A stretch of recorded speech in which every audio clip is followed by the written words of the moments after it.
Hello guys, good evening. I hope you are all good. My name is Bright from CodeCue Academy and welcome to today's webinar. Okay, so the webinar will be starting in a few minutes, okay? And what I want you to do is we want to focus on the slides. If you can all kindly turn off your cameras. If you can turn off cameras, that would be great so that we focus on the slides.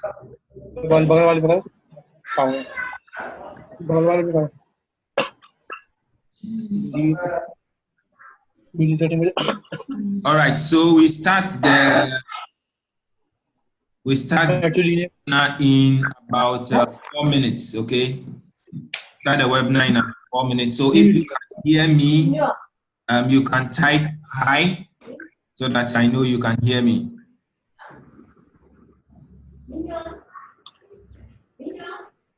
I hear you. Great, that's great. Can you turn off your camera, please? What? Can you turn off your camera, please? Turn off. Yes, yes. Great. Turn off. Adi, is it okay? Oh. Okay now.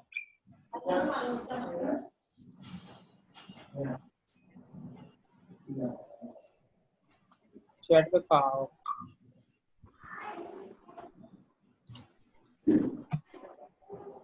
What I want to do, guys, please don't make unnecessary sound. Acha. Okay.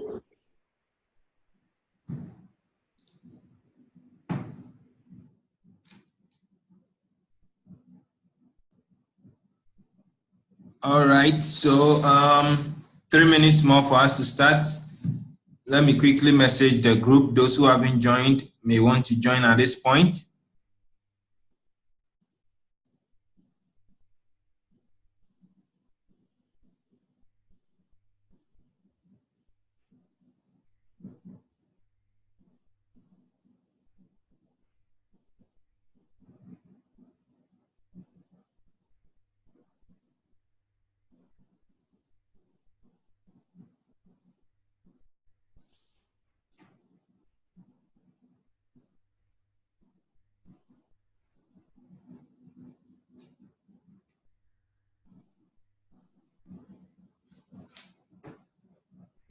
Okay, I see your handshakes. Great.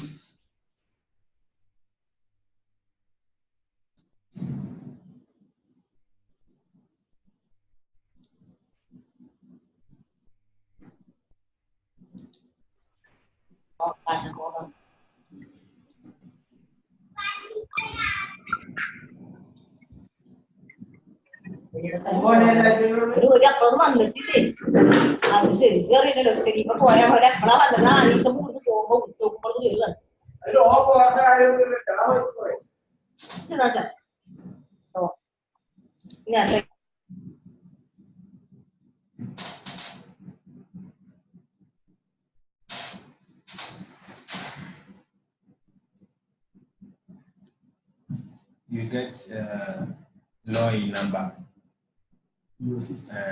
Bella thinks she get problem. She won't connect. Or you chat them.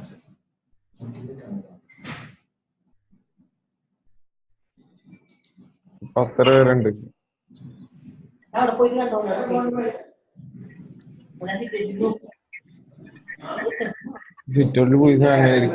guys, good evening once again. Can you all hear me? Yes, I can hear you. Great, that's great. All right, so we are about to start the webinar, okay? And I want to thank you all for making it to our maiden webinar. And this webinar is on web development, okay? Video so that we focus on the slides, if you can. If kindly turn off your camera, okay? Okay, great. So this is a web development webinar, okay? And in this webinar, we want to teach you how to develop websites. So on the registration form, we ask some few questions so that we can know your level in terms of web development, so that we can prepare the content mainly for you. And in this one, we are targeting mainly beginners and intermediates, okay? We are targeting mainly beginners and intermediates in this webinar. All right, if you can see my screen, kindly shake your hand if you know how to do that in Zoom. Give me a handshake if you can see my screen, if you know how to do that in Zoom. Okay, so I see the handshakes, Yusuf and Gupta. All right, great. So a quick introduction to CodeCue Academy. CodeCue Academy is a software development school based in Accra, Ghana. And what we do is each month we organize boot camps for people who are passionate about technology. Our boot camp in this month started last weekend, okay, and we are ending it this weekend. But Friday, which is today, is a holiday here in Ghana. So we are organizing this webinar for people who really wanted to attend our boot camps but couldn't make it, so that they can also get similar tuition for free where they are. All right, so based on the feedback that we got from the registration, over 70% are beginners, which means they know nothing about web development. So it will be fair that we start from the basics, we start from the very core. Okay, so what you are seeing on the screen right now is going to be a slideshow where I'll try to explain what web development is about, the tools and the languages that we use in web development. I will explain all of that. And at any point in time, if you have a question, just raise your hand and I will see you and you can ask your question, okay? All right, so we are beginning. Okay, so introduction to web development using HTML. All websites are developed using a language called HTML, okay? And HTML is an abbreviation for Hypertext Markup Language. Some people are drawing stuff on the screen. If you can kindly stop that, I will appreciate it.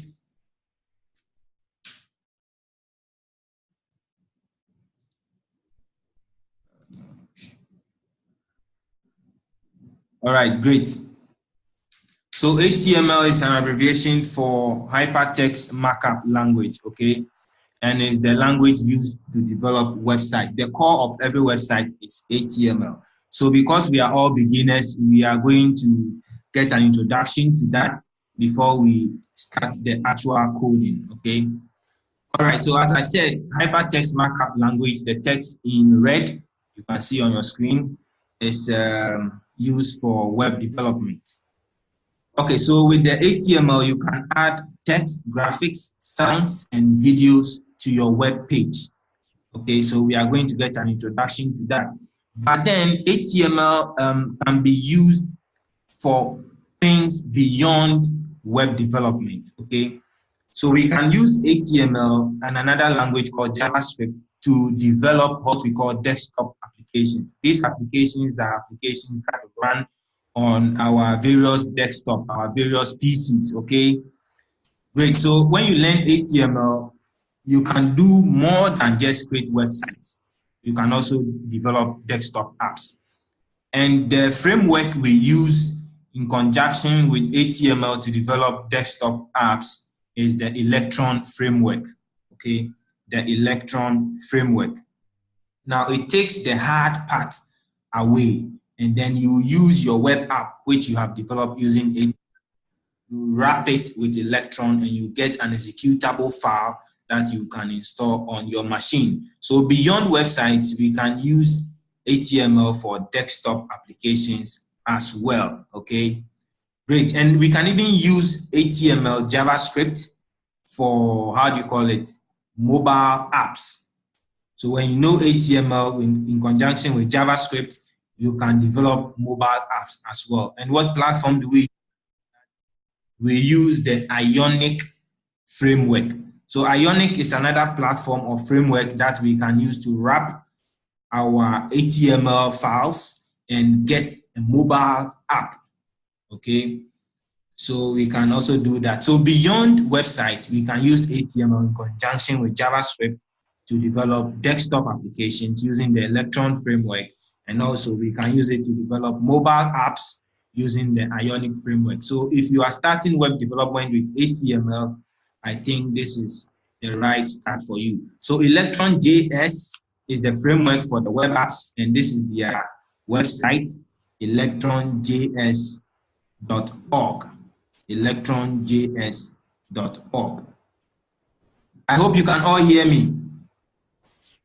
If you can hear me, kindly raise your hand. Let me be sure of that. Okay, great. So you can hear me. That's great. Okay, so let's move on. So Ionic framework, okay, is also, as we said earlier, is used to wrap web applications into mobile apps, and their website is www.ionicframework.org. So you may want to check these two sites out after the webinar, electronjs.org and then ionicframework.org. All right, that's great. Okay. There are some apps that have been developed using HTML and JavaScript already using the Electron framework. You can check those apps out at electronjs.org/apps. Anybody know of the WhatsApp desktop app, the WhatsApp desktop app? Yes, that app was developed using the Electron.js, okay? So how do you call it? HTML and JavaScript in conjunction with another language, CSS, was wrapped using the Electron.js to get the WhatsApp desktop app, okay? Okay, so HTML is something good for you that you can start learning as a web developer. Great, so HTML deals with elements. When we are developing websites using HTML, we work with elements, okay? So elements are the building blocks of all HTML pages. Let me say elements are the building block, the core HTML pages, okay? They are represented by tags. They are represented by tags. Tags define content like paragraph, table, form, and so on. Okay, so let me show you how a tag looks like in HTML.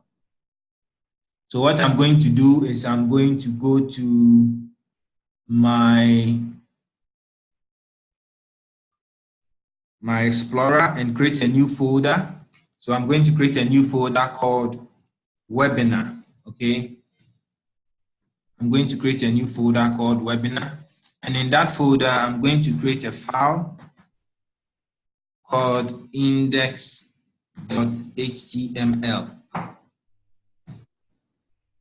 If you are using a laptop to join us, I wish you kindly do that also.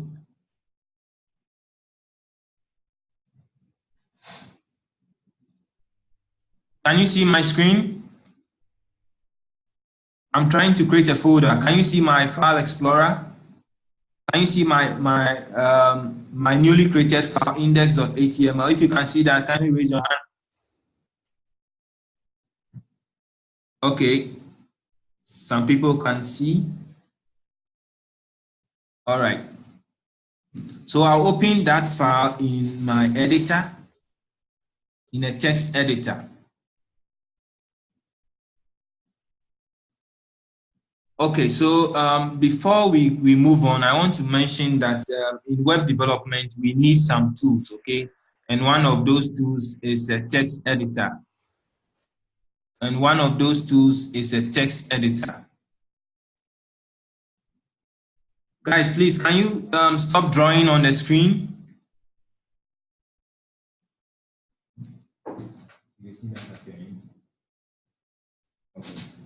All right, thank you very much. So I have my text editor opened. The default text editor on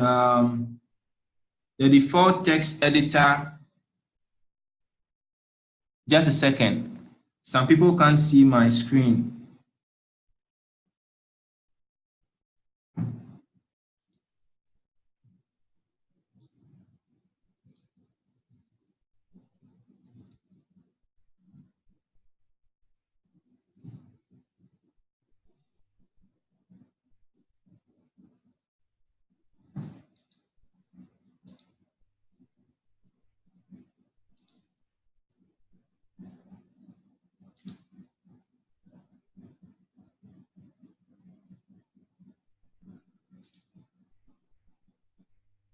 Okay, some people can't see my screen, so let me get that fixed.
Okay,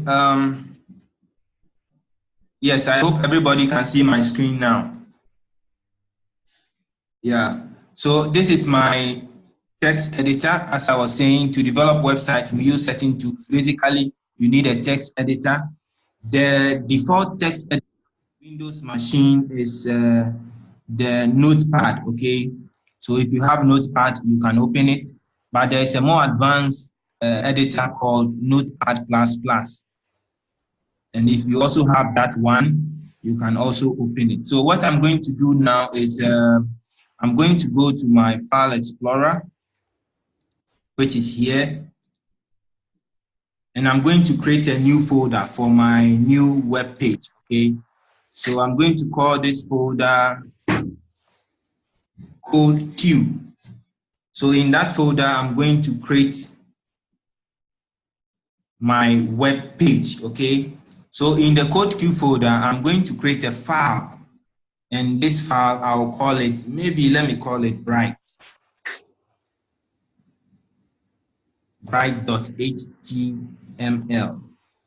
bright.html.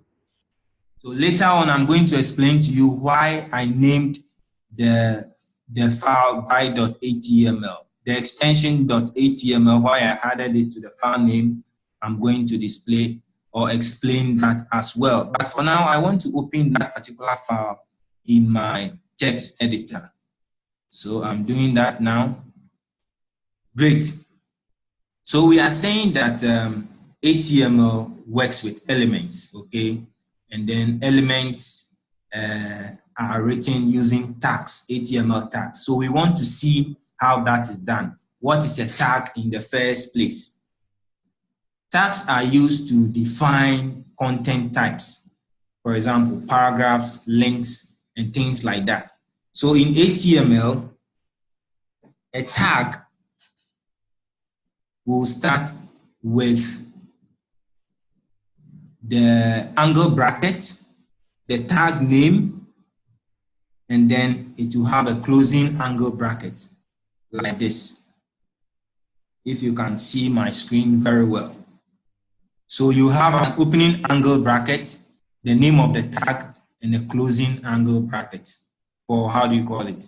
For HTML tags, okay? So in HTML, if you want to, let's say, define a paragraph or you want to create a paragraph, then you have to get the paragraph tag, okay?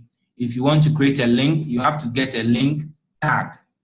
Do you get it? So for instance, if I want to create a paragraph in my web page, I'll need a paragraph tag. Now the word paragraph is too long, okay? So we just use a P like this, a P. So we have opening angle bracket, a closing angle bracket, and we have P in between those two brackets. And this is what is called a tag. Are you getting it? This is what is called a tag. Okay.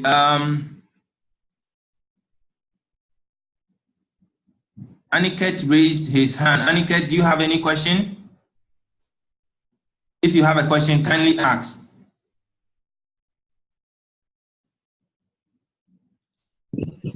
Any question at this point?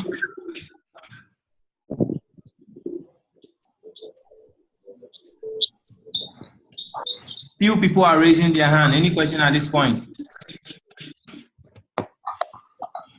Okay, so if there's no question, then I move on then. All right, so this is how tags look like. So every point in time in our HTML programming, we are going to be using tags like this. Okay, so let's switch back to our slide. All right.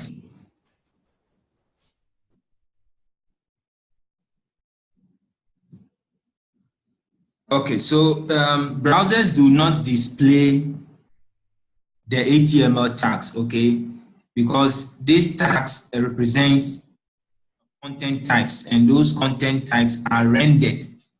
So the tags are actually not displayed. So if I write maybe a paragraph tag in my HTML document, is the content within that tag that will be displayed on the page, not the paragraph itself. Okay, so tags in HTML programming are like keywords, okay, and they enclose or they are enclosed by angle brackets, as we have just seen. We have various types. We have the A tag, the B tag, the P tag. We are going to explain what we use all these tags for, okay? Great. Now there are what we call the opening and then the closing tag.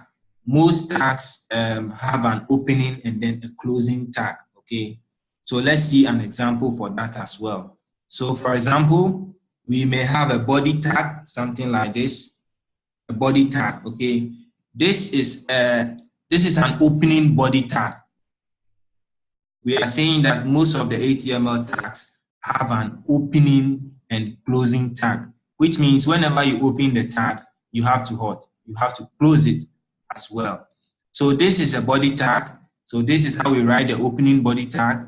You have your opening angle bracket like this. You type the keyword body, and then you have your closing angle bracket like that. That will be your opening body tag. And then for the closing body tag, you do the same thing. You have your opening angle bracket and you type the word body. But the difference is right after the opening angle bracket, you want to bring a forward slash.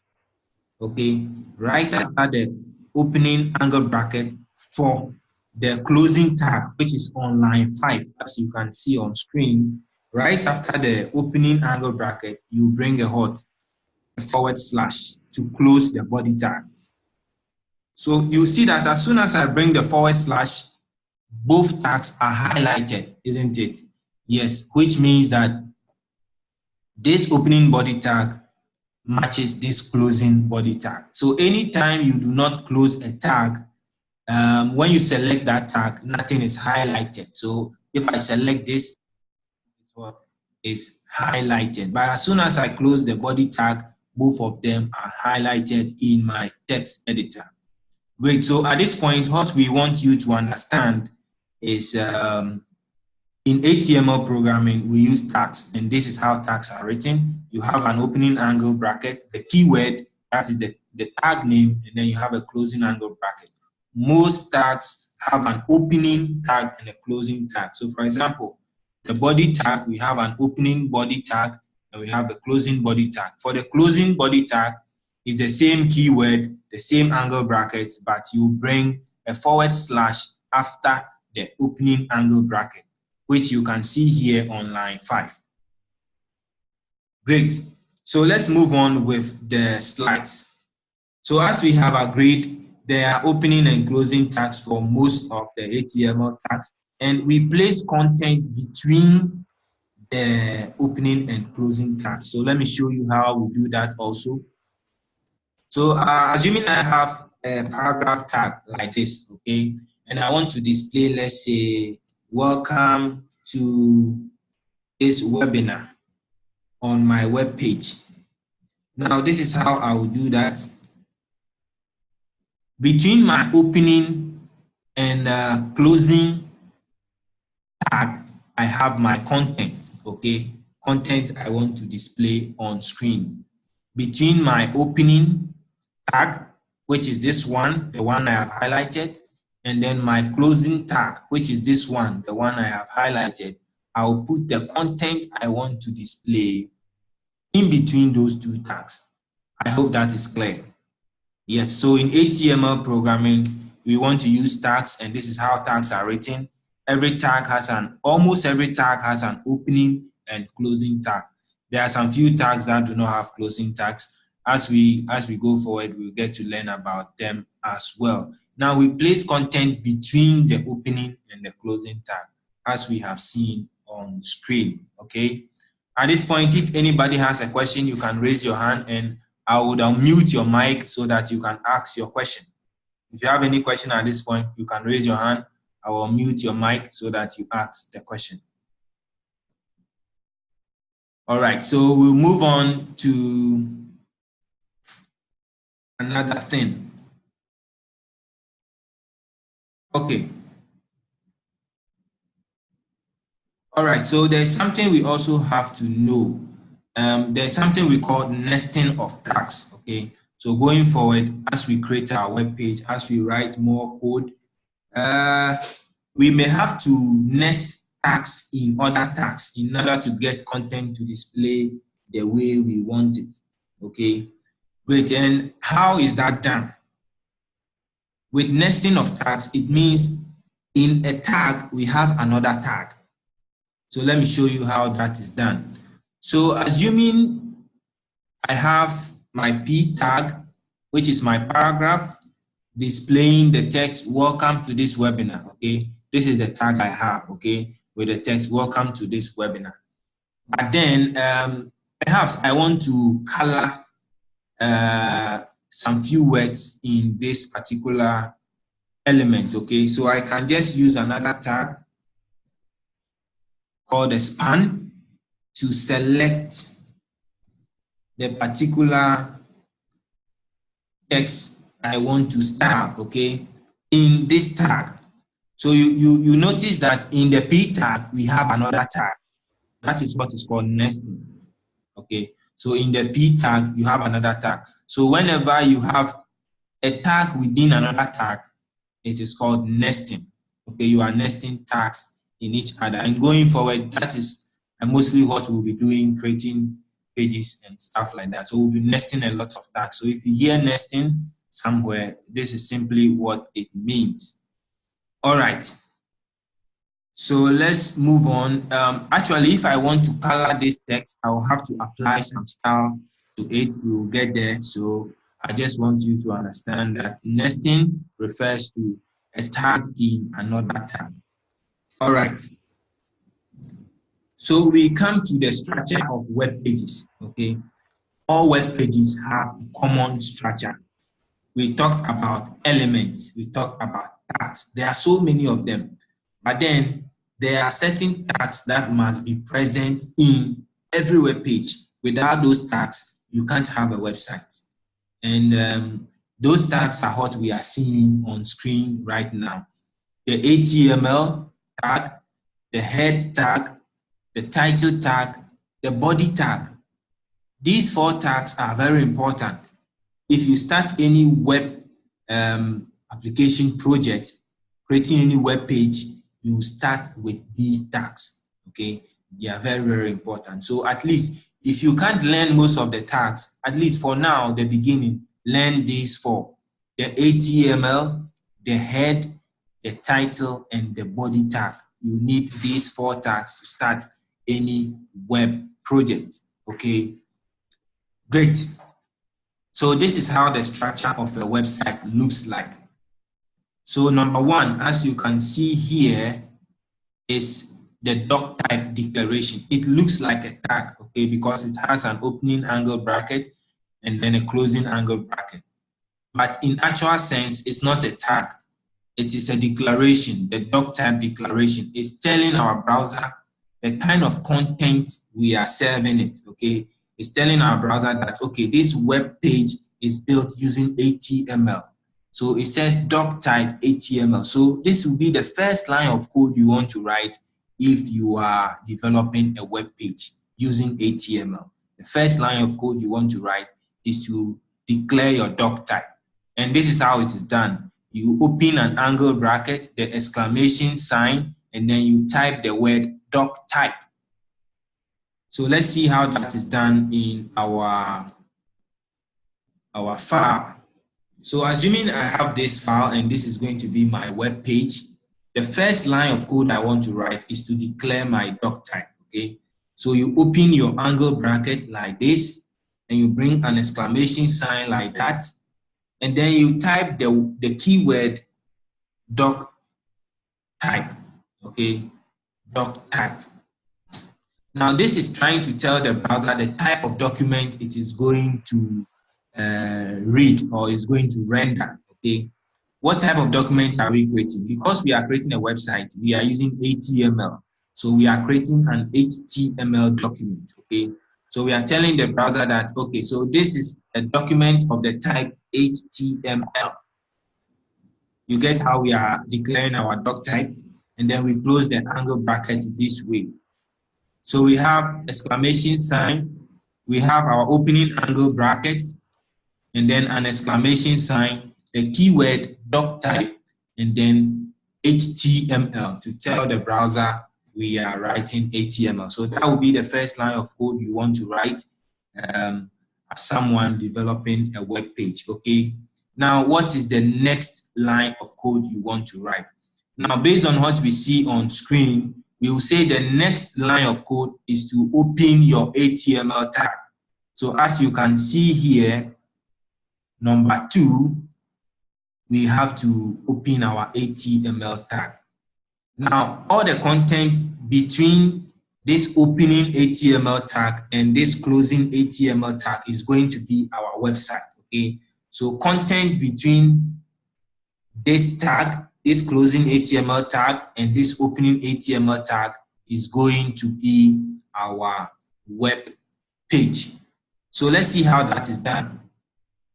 So right beneath our doc type declaration on line 2, I want to open my HTML tag. So how do I open the HTML tag? I just bring an opening angle bracket and I type the keyword HTML. That is my opening HTML tag, okay? That is my opening HTML tag. Great. So I want to close this tag as well, isn't it? We said that anytime you open a tag in HTML, you may want to close it as well.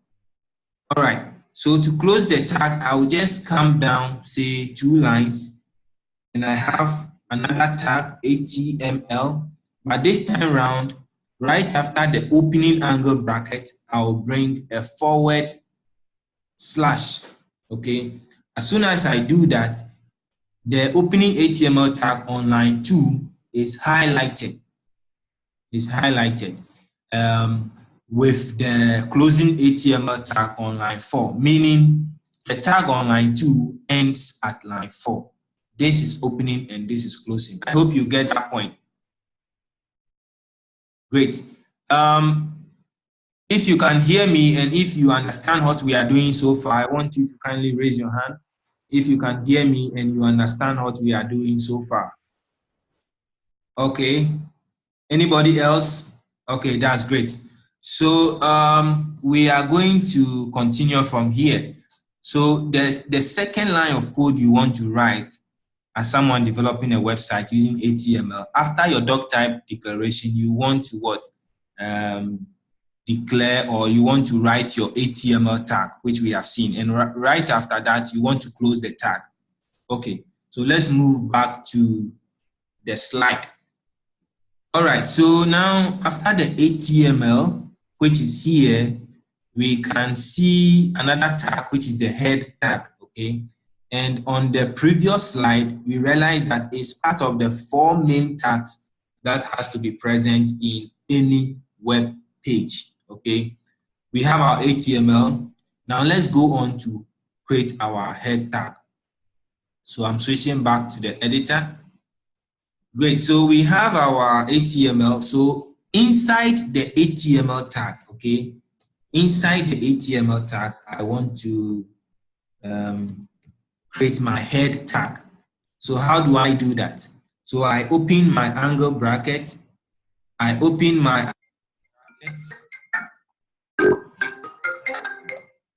Sorry for that interruption. I open my angle bracket and I type the keyword head, just like that. I open my angle bracket and I type the keyword head, and I have to close the head tag as well, just like that. Great. So HTML, in the HTML I have my head, my opening and closing head. Okay, great. So we've started creating a web page. So I want you to follow me.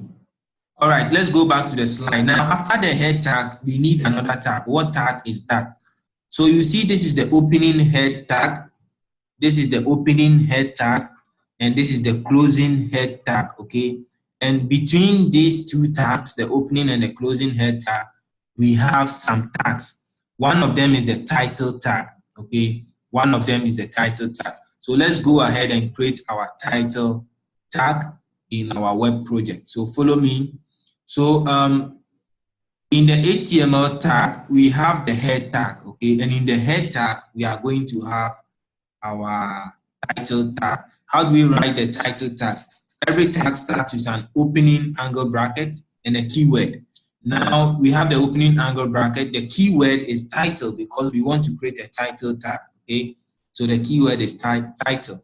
And every tag, almost every tag should have a closing tag. The title tag also requires a closing tag, okay? How do we write a closing tag? We have our opening angle bracket, the keyword title, okay? And we have the closing angle bracket. But this time around, because it's a closing tag, we bring a / right after the opening angle bracket. And we have our title tag this way. Now, what does this tag do to our web page? What effect does this tag have on our web page? Without this tag, what will we lose? Okay, so let me quickly show you that so that you appreciate why we have the title tag. So I'm going to switch to my browser. So if you can see the screen, this is my browser, okay? And I'm going to navigate to our website, CodeCueacademy.com, okay? CodeCueacademy.com. Okay, so this is our website. It's under construction. What I want to show you here is the title, okay? So what we see here, okay, the title tag, anything we put in this tag will appear here at the top of the tab. Right now, all we see there is CodeCue Academy, okay? So in our HTML file, anything we put in the title tag appears on the tab at the top over here of the page, okay? Great. So it means when we come to Google Calendar, Google has the word Google Calendar, what we see here in their title tag, okay? So whatever we put here as the title, so let's say webinar, we put webinar here as the title. That is what is going to be displayed in the tab, which is this region of our page, okay? Great. If you understand that, kindly raise your hand. Let me see so that I know we all following. If you have any questions, feel free to raise your hand. I'll call you and then you can talk. All of us will hear. All right, that is great. So we move on. We have our title tag. Now, what is the next tag we need to have in order to create a good website? Let's go back to the slide. Now, in the head tag, we can see we have another tag, which is the meta tag, okay? That tag is not really necessary if you want to create a website, okay? That tag is used to give additional information about your web page. Without that tag, your web page will still work. That is what I want to say, okay? So without this meta tag, your web page will still work. What this tag does is it gives additional information about your page.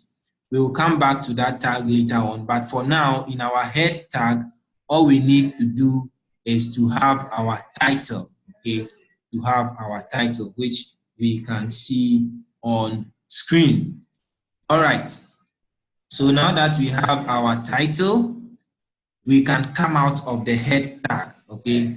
So I put my cursor at the end of the closing head tag and I click enter to come down one line. So everything we are doing it in the HTML tag. We are not going to write any code outside this HTML tag, okay? All right, so the question is, what is the next move?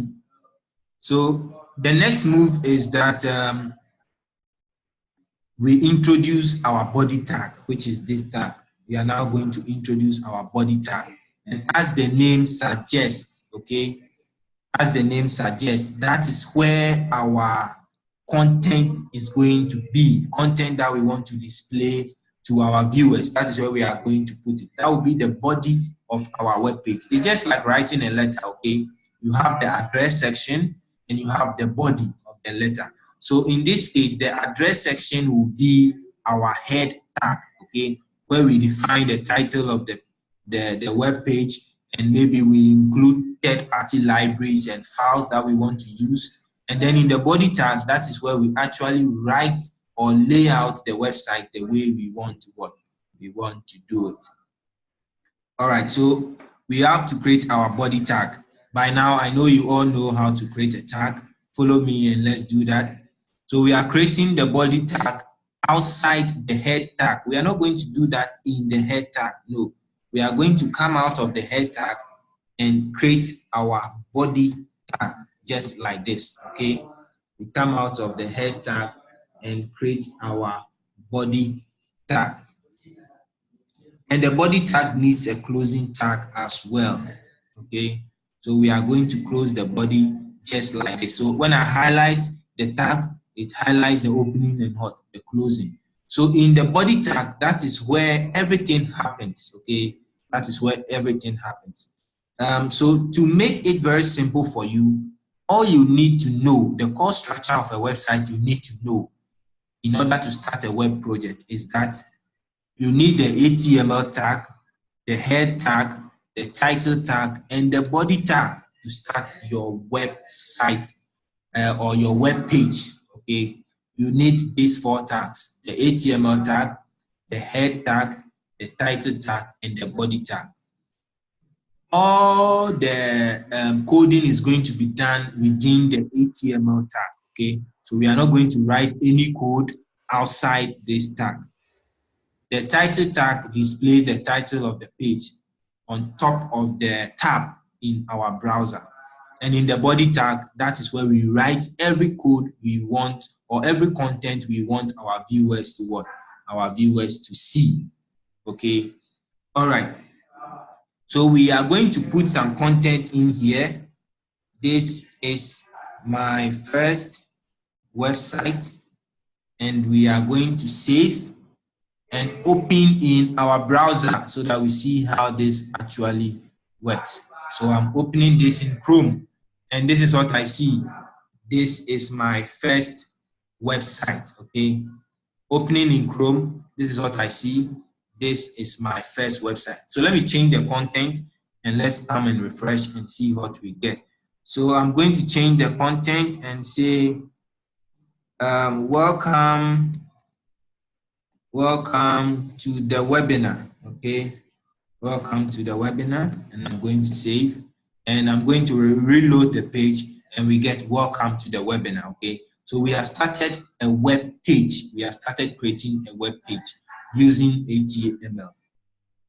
Great, and this is the title. Remember the title, we did it webinar. So we have webinar here. So let me change the title and let's see what happens there.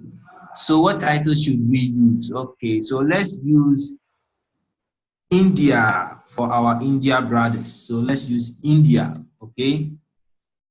So we go and refresh and we see India. You get the point.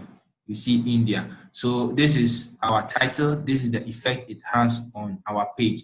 So we have started creating a website or a web page. And I hope at this point you all understand what we are doing. We are going to be moving a little bit deeper. So if you don't understand anything at this point, I want you to raise your hand so that I can call you. If you have a question, then you can ask. Okay, Courage. Courage has a question. So Courage, ask your question. That would be great. Hello, Courage.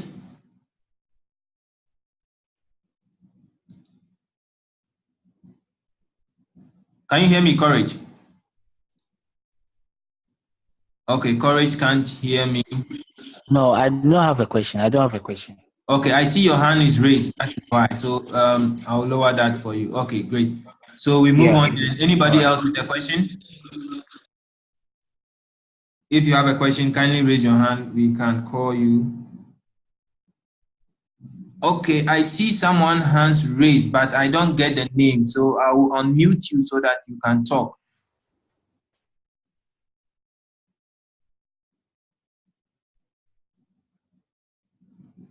Okay, I guess there's no question, so we move on from there. All right, so we've learned the basic structure of web pages. We've created a simple web page that displays text on the page, okay? That displays text on the page. So let's move on. Let's see what we can learn. All right. Great. So as I said, we use some tools in developing websites, okay? Basically, we use text editors. So for programming, most of the stuff, all we need is a text editor. And if we want a more advanced editor, we go in for the IDE, okay, Integrated Development Environment. For now, at our level, we may need these two text editors, Sublime or Notepad++. So for those of you who are joining on mobile phone, it will be difficult for you to be following us, as in writing the kind of code we are writing and still be viewing the webinar, okay? But those of you who are using laptop, if you have a text editor, maybe Sublime or Notepad++, you can be coding along with us as we move forward. So you can Google Sublime text editor or Notepad++. Some other people may also use other, how do you call it, text editors. They all achieve the same results, okay? They all achieve the same result. So the basics is we have our doc type declared and we have our HTML tag in which we have our head and then our body tag, okay? All right. Now, we want to learn about heading, okay? If you buy a newspaper, you realize that the front page has a big text. Okay, the headline, very big. So in web development, sometimes you want to represent text very big, okay, like a heading, so that it will capture the attention of viewers. That brings us to what we call the heading tag. So we use the heading tags to achieve that, to get big headings, okay? So to write the heading tag, let's switch to our text editor. So I'm going to clear this line of code. Now we are going to be doing everything in the body tag. Anything we want the viewers to see, okay, when they visit our website in their browser, we should do it in the body tag. So that is what we are going to be doing now. So in the body tag, I'm going to write some code. This time around, we are learning about heading, okay? So we have to open a heading tag, okay? Great. Now the word heading is too long. It's too long. So HTML has made stuff simple. We just use H. Okay, we just use H for the heading tag. The word heading is too long. So let's just use H. HTML has made stuff for us. Okay, great. Now we have different types of headings. You will agree in the newspaper you have the main heading and you have subheadings, isn't it? So in web development, we don't have only one heading, we have various types of heading so that we can represent some text very bold as the main heading and other text as subheadings, okay? We have actually 6 different types of headings. So heading 1, heading 2, heading 3, heading 4, okay? We have heading 5, and we have heading 6. Now, each of these starts with an opening angle bracket for all the tags, as we know, and the keyword H1 for heading 1, H2 for heading 2, H3 for heading 3, just like that, up to H6 for heading 6, okay? Now, each of these heading tags should have a closing tag. So how do we get a closing tag for the heading 1? It's the same H1, but this time around with a / after the opening angle bracket, okay? With the / after the opening angle bracket. So this is how we get our heading tag. And between those two tags, this one and this one, between those two tags, we have our content, the content that we want to print very bold on screen. So let's say we have, let's print, so let's print heading 1, okay, for heading 1. So heading 1, the tag is going to display the word heading 1 on screen, okay? So let's do that for the heading 2 as well. We are going to do this so that we see the font sizes difference, the difference in the font sizes for each of these headings when we reload our web page, okay? So I'm having heading 2, and I'll close the tag that way. So HTML is all about tags. All you need to worry is to know some of the tags, some few tags, and you are done. So I have my H3, and then I will have my H4, my heading 4, and I'll close the tag neatly like that. And then I'll have my heading 5, okay? I'm doing this and then I'll refresh. Then we see how different these various headings will appear on our screen. So I have heading 6. I have heading 6, okay? So each of the headings has a closing tag. Whenever I highlight the opening, my, text editor will highlight the closing for me. Courage, do you have a question? I see your hands is raised. Courage, do you have a question? Yes, I can see heading 4 2 times, H4, H4. Yes, so one is an opening tag, okay? And the other one is a closing tag, okay? The closing, okay, I get what you. No. That one is online. Yeah. So it's supposed to be H5. Great. It means you are following. Thank you very much. All right, so You're let's welcome. move on. Great. So thanks for courage. So now we have everything sorted, and I think we can save and then refresh. So I save, and then I'll go to my browser and I'll reload the page. Let me save first and then go and read the page, okay? So this is what I have. I've reloaded the page, I've saved the file and reloaded the page. And you can see clearly that heading 1 is the biggest, isn't it? Heading 1 is the biggest. So anytime you want to display a text very big on your web page and you want to use the heading tags, you may want to use heading 1, okay? And maybe you have a subheading. The subheading you also want to display. You may want to use heading 2 because heading 2 is smaller in terms of font size compared to heading 1. If you have a subheading under heading 2, you may want to use heading 3. Up to heading 6. We don't have heading 7, okay? So we only have from 1 up to 6. I hope that is clear. So we'll be using the heading tags along the line as we write some code, okay? All right, great. Let's move on. Okay, so let's go back to our. So now we all agree that the heading tags are used to represent or define headings, and headings are text with big font sizes that we want to use to capture our viewers' attention. Okay, we want to use to capture our viewers' attention. All right, so what is the next thing? The next thing we want to learn about is the paragraph tag. Okay, so as you can see on screen, the paragraph tag is represented by the keyword P enclosed in angle brackets. The paragraph tag has an opening and then a closing tag as well. So how do we do that? Let's go back to our code and see. So for now, what I'm going to do is I'm going to clear the heading so that we have only heading 1, okay?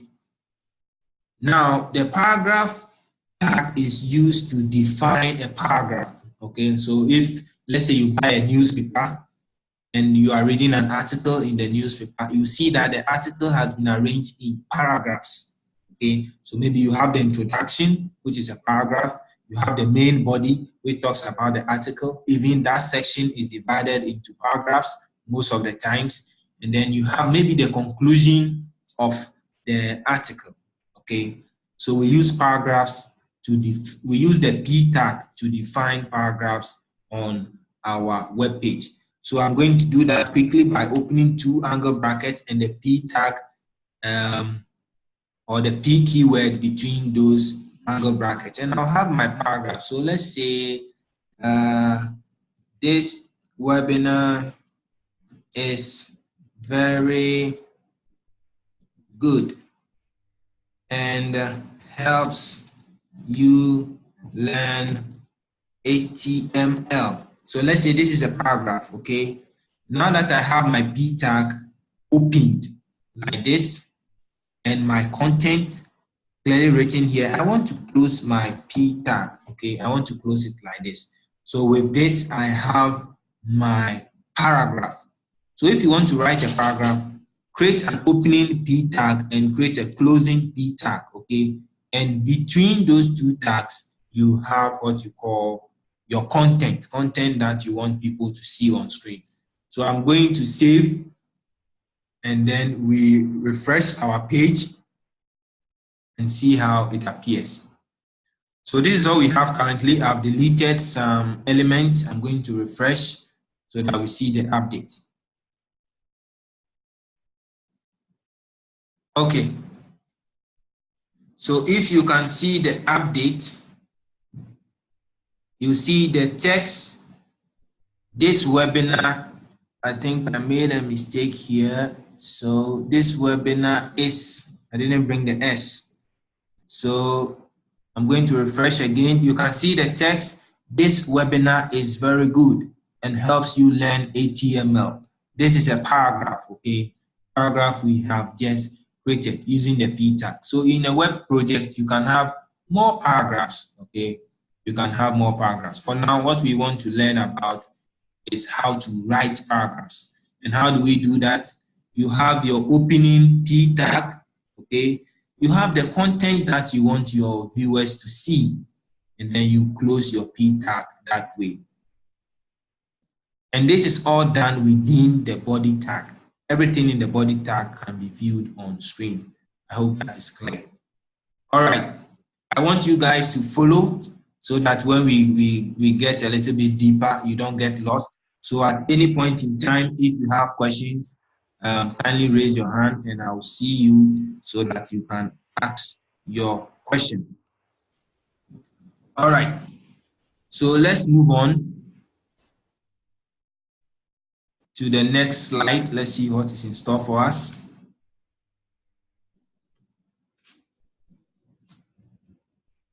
Okay, so we've learned about the heading tags. So we jump this slide and we are now on the paragraph tags, which we have seen how we can write paragraphs. So basically in websites, you either want to add a heading, you either want to add an image or a paragraph or a button, okay? Something that when they click, they go to another page. So this is how stuff is done.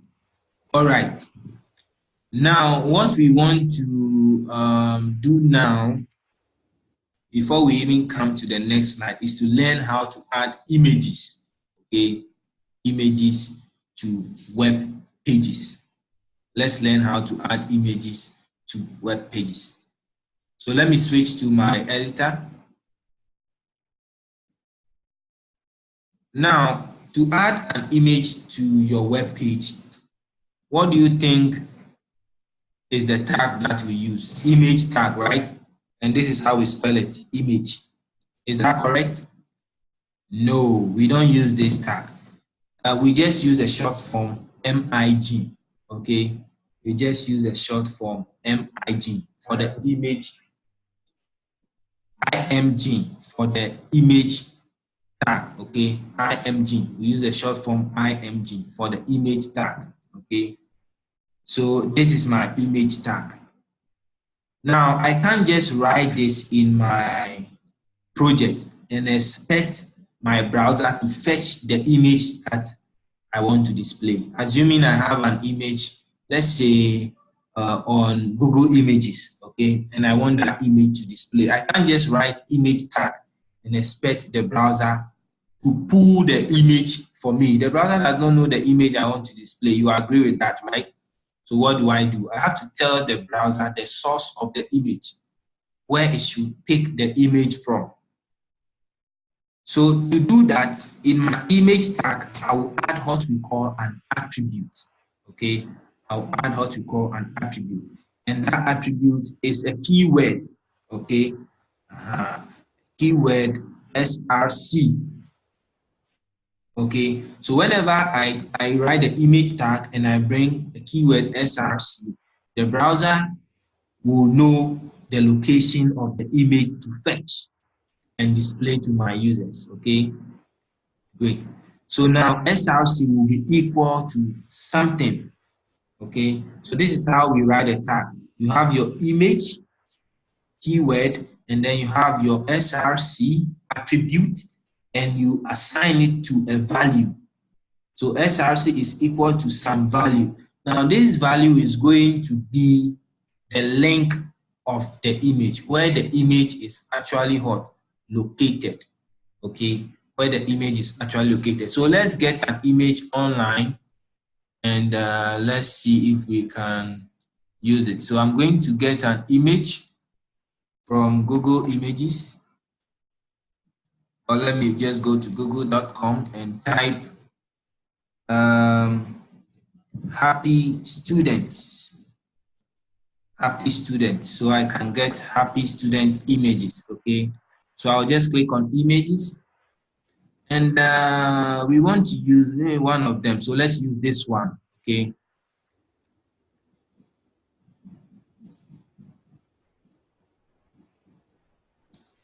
all right, so I can copy the image address.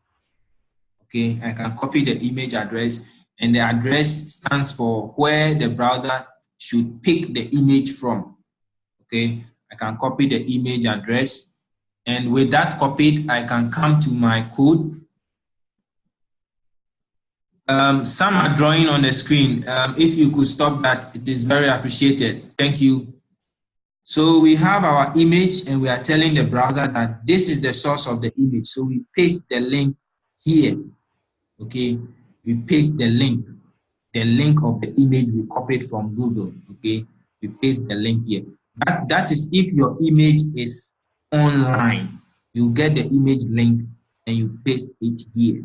So we are going to do this, and then we bring a backslash, sorry, a forward slash. Okay, now the image tag is one of those tags that do not have an opening and then a closing tag. Okay, so the image is just a one tag you write this way, the image tag, and then before the closing angle bracket, you bring a forward slash to close it like that. You don't need to have, let's say, an image tag and then you get another closing image tag. No, it's not necessary. Okay, it's not necessary. So you just do this, and then you close your image tag that way. You get it. Great. So we are going to save our image or our project, and then we are going to run and see. Great. So when we run, we get the image displaying on the page. but we realize that the image is very big, so it's taking the whole page. Okay, it's taking a whole page. All right, some people have questions, so if you have a question, kindly raise your hand so that I can unmute your mic and you can ask your question. If you are hearing me and you have a question, Alex has a question. I have unmuted my mic. Alex, can you hear me? Yeah, I can hear you, boss. Great. We are listening to your question. If you want your own image, if you have your own image you want to use, how can you do that one? Great. So that is where we are coming next. Okay. So if you have an image on your laptop and you want to use it, that is where we are coming. So right after this one, we are going to see how we can do that one. Okay, thank you. All right. Thank you too. Anybody else has an image? Ronnie, if you can hear me, kindly raise your hand so I unmute your mic. Ronnie, can you hear me? Ronnie, we can't hear you. Ronnie, we can't hear you. Kindly raise your hand. Click on participants on your phone or laptop. I think you can raise your hand there and I'll see you and unmute your mic. Okay, but you can type your message in the WhatsApp group. We will get it and we'll reply here. Type your question in the WhatsApp group. We can't hear you, so that we'll answer you from there.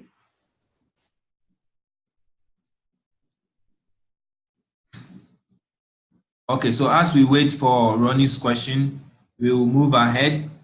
Now, this image has been picked from an online source, okay? And the image is very big. It's covering the whole screen. Assuming we don't want that, okay? We don't want the image to cover the whole screen. It means we have to set the size of the image, isn't it? How do we do that? Now, right after that, we are going to see how we can use. Okay, Ronnie has raised his hand. Let me unmute Ronnie and then we move on.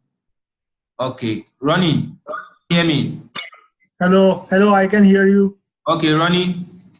I want to ask you when you will reach till JavaScript, jQuery, Ajax, and PHP. I want to learn when you will get there. Great. So, Ronnie, we are going to be doing that in upcoming webinars, okay? Currently, we teach JavaScript, PHP, and other languages in our boot camps, okay? We organize boot camps every month here in Ghana, and it's 4 days web development boot camp. So we teach those languages under the boot camp. This is the first webinar we are having, and based on the response, I think we are going to go ahead and do other languages going forward during the webinars as well. So far as you are in touch with us in our WhatsApp group and maybe you like our Facebook page, you'll be receiving updates from us each time we have webinars and the language that we are going to teach as well. Okay, just I want to ask you that when you will start the lecture of JavaScript, jQuery. Okay, so we will update you with that in the WhatsApp group, okay? We've not yet planned the exact date, but we have that in mind. So we'll keep you informed in the group. Okay, you can. Okay, I'm in the group, so you can then update it. All right. Thank you very much. Okay, so somebody else has a question. Okay, so I'm on mute. If you have a question, you can ask. I can't see your name, but your mic is on, so you can ask your question. Yeah, what if the image is not available in the destination link or folder? Can you raise your voice a little bit? I can hardly hear you. What if the image link is not available in the destination folder? So Great. is there any alternative way? Great. So that's what we are going to do right now.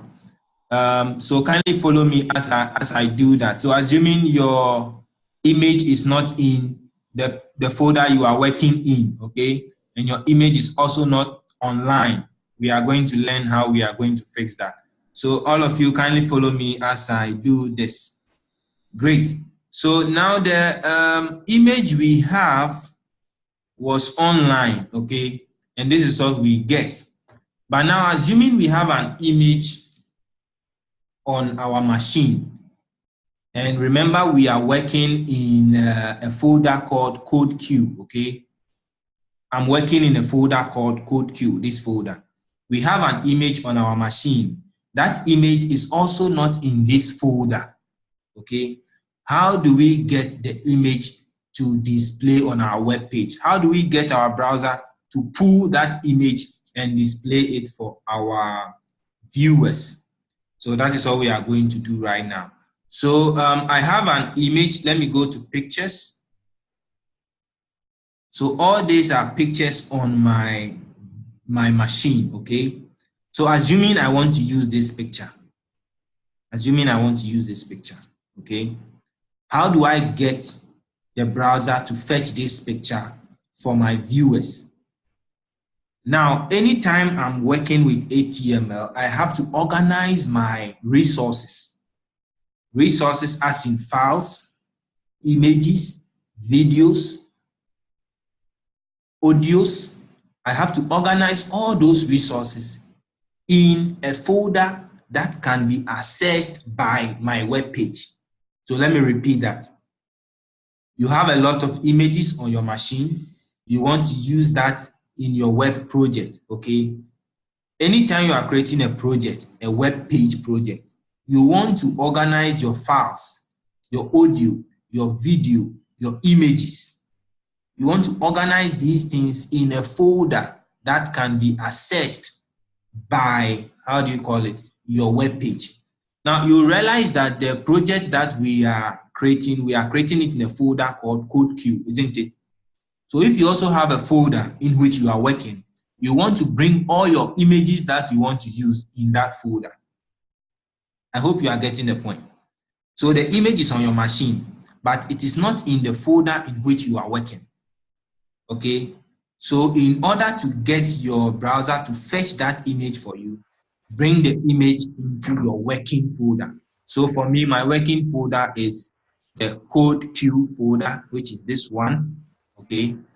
What I want to do now is bring my image in the folder. So I wanted to use this image, okay? And this image is really big, but then we will resize it using HTML. So I'll copy this image. I'll copy it into the folder in which I'm working, okay? And I'll paste it there. So now my web page and my image are in the same folder. So my web page can now access my image easily. But you see that the image name is too long. The image name is too long. Okay? The image name is too long. So I want to rename it to something I can easily remember. So let me name it webinar image. Okay? Webinar image.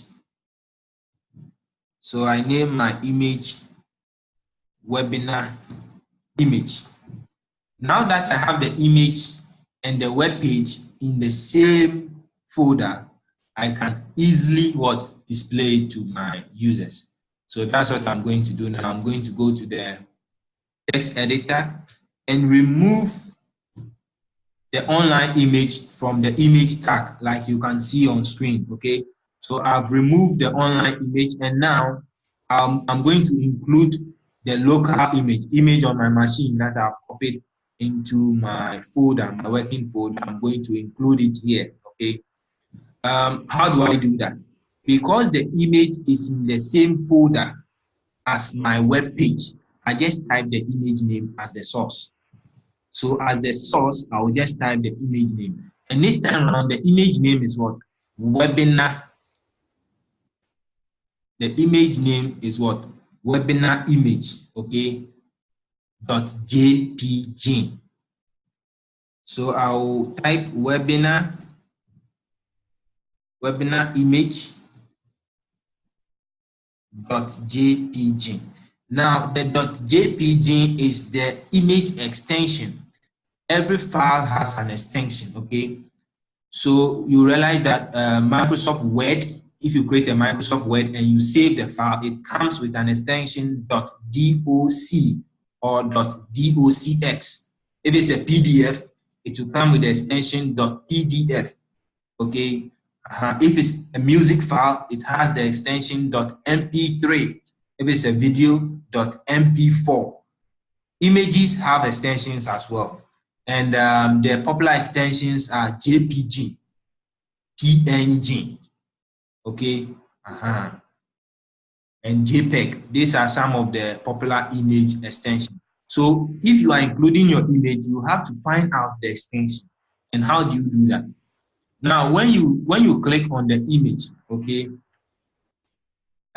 or even you can see that the image has the extension there if you have enabled, how do you call it, file name extensions in your file explorer. If you have enabled file name extension in your file explorer, you will see the image extension by the image name. If you have not enabled that, and then you are listing the content in the explorer, where you have type, the column where you have type, you see I have JPEG file somewhere here. You see I have JPEG file, JPG file, which means the extension is JPG. So with the image name, you bring the extension and then you get your image to display. Okay, so I have image, the image tag, and the source is the image name, which is in the same folder as my web page, okay? And the extension is .jpg, okay? The extension is .jpg. All right, so I'm going to save this and we are going to refresh the page and see if we have the online image, which is this one, still displaying, or we will have an updated image, an image from my local machine. So what you are seeing on screen right now, the image here is the image from online we used earlier. But now I'm going to refresh and let's see what I get. Great, so it is replaced with the image I use on what? My local machine. You get it, but the image is very, very big. So let's resize it so that we can see the full image without scrolling our page, okay? Great. Now, to resize the image, we can use an attribute. This is an attribute, the source. We can use another HTML attribute called the width, okay? And we say the width is equal to, So with this width attribute, we can set the width of our image. We don't calculate length in centimeters when it comes to web development. We don't use millimeters. We use percentages, points, or pixels. There are some other units though, but these are the most popular ones that we normally use. We use pixels, percentages, or points. Okay, so at this point, we want to set the width to, let's say, 800 pixels. And pixels, we don't write the full spelling. Okay, we just make it short, TX. But even with the width attribute, we don't have to specify any unit. Okay, it's when we are styling, it is in the style attribute that we specify the unit. So for the width attribute, we will just say 800, okay? We'll just say 800. And then the browser will reduce the width of our image to 800 pixels for us. So we want to do that now, and then we save and refresh and see how it appears. The width is 800. Okay, it's not working. We have something wrong somewhere.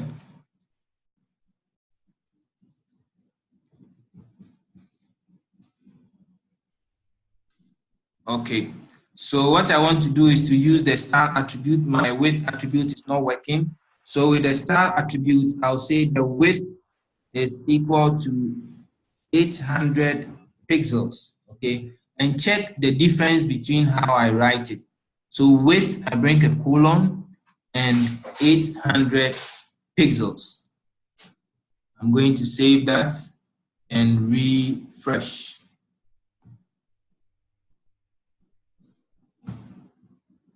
Okay, there's something wrong somewhere, so I want to inspect elements and check if my code is actually being applied to the width.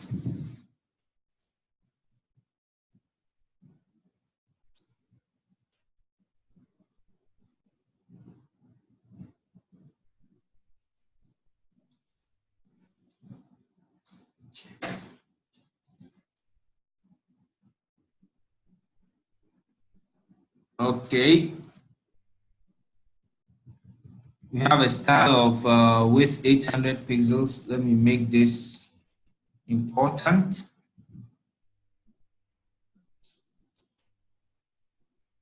Okay, let me change my browser. Seems something wrong with the browser.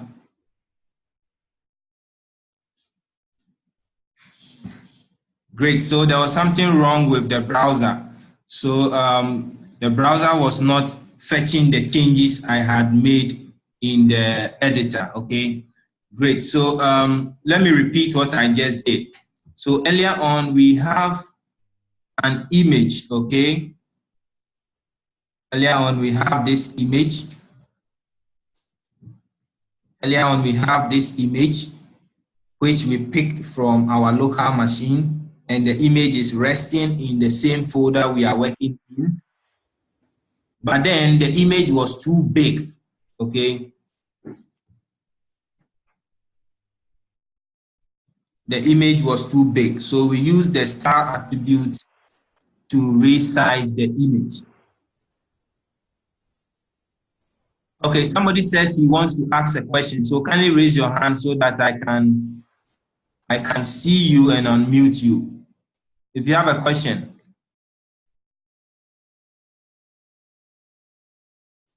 If you have a question, kindly raise your hand so I can see and unmute you. Okay, so let's move on. So as I was saying, we had an issue with the image. The image was very big, okay? And I want to repeat that so that we can.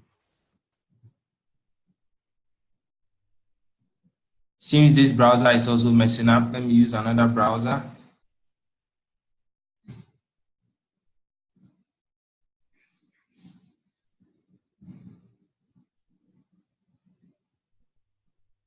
Okay, let me run with Chrome.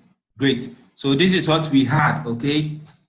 My cache is not real. My browser is not reloading content from the changes that we are doing. It's rather loading from cache. So it's taking time for some of the changes to take effect. But this is what we had. This is a problem we had, okay? We used the image tag to include an image, okay? And we realized that the image was so big, displaying this way, something that we can't really see unless we scroll. So we decided to what? To reduce the width of the image. And we can either use the style attribute, okay, or we can use the width attribute. So using the style attribute, we just type style is equal to. Now, what this means is that, what the keyword style means is that it tells the browser that at this point, we want to apply some styles to the element. In this case, the element in question is the image tag, okay, the image tag. Now, the style we can apply can be, we can change the height of the image, we can change the width of the image, we can make the image have borders, we can make the image have a shadow. Those are all styles. But the style we want to apply now is the what? Is the width, okay?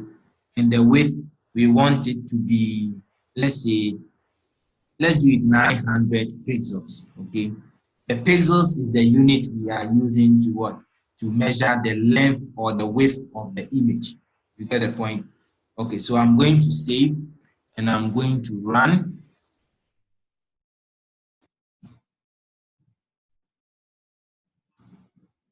Okay. So when we run, we get an image of this width. I don't know why my cache all of a sudden, my cache is disturbing me. It won't reload the changes that I have done.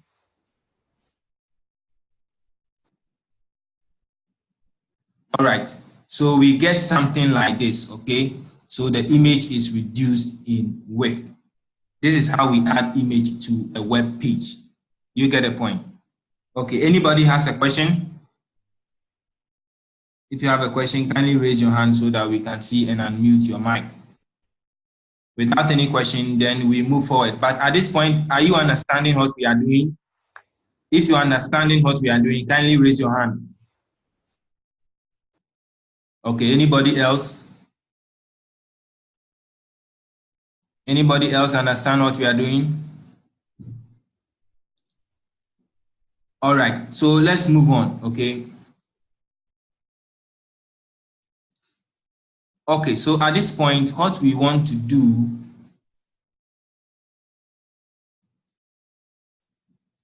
is to go back to the slide. So we've covered how we can add paragraphs. Now let's come to links, okay? Links.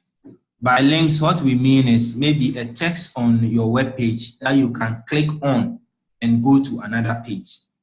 Okay, a text on your web page you can click on and go to another page.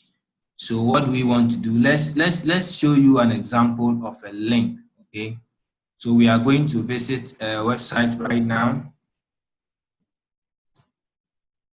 so that we see what we mean by a link.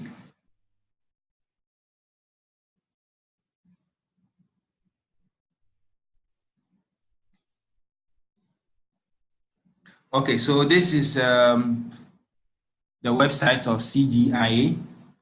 CGIA is a startup program, and on this website we have a lot of links, something like this. Okay, when you click on it, it takes you to another page. Okay, this is also a link. When you click on it, it takes you to another page. So how do we get these type of links? Great, let's go back to our slide.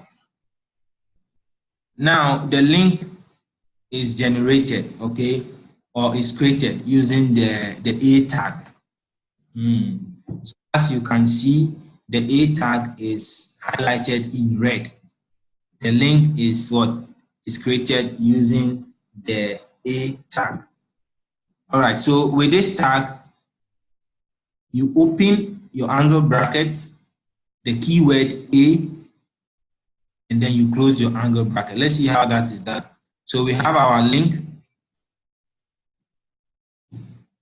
We will open our angle brackets. We have the A tag, and then we have our closing angle bracket. We get our opening tag for the link, okay? All right, now each link has to get a closing tag. So we have to create another A tag with a / just like this to get the closing, how do you call it? The closing A tag, okay? Now, the text we want to hyperlink is what we type between these two tags, okay? So if you're using Microsoft Word and you want to hyperlink something, you just select the text, isn't it? And you hyperlink it, okay? Great, so if we want to hyperlink something, that text is what will be placed here. Do you get the point? Yeah, that is what will be placed here. So let's say we want to hyperlink the text, go to Facebook, so that when they click on this text, they go to Facebook. Now, with this, the browser cannot understand the page we want our visitors to be taken to if they click on the hyperlink. The browser cannot understand because we've not provided that information, okay? Just like the image, without the source attribute, the browser can never know the image to pull.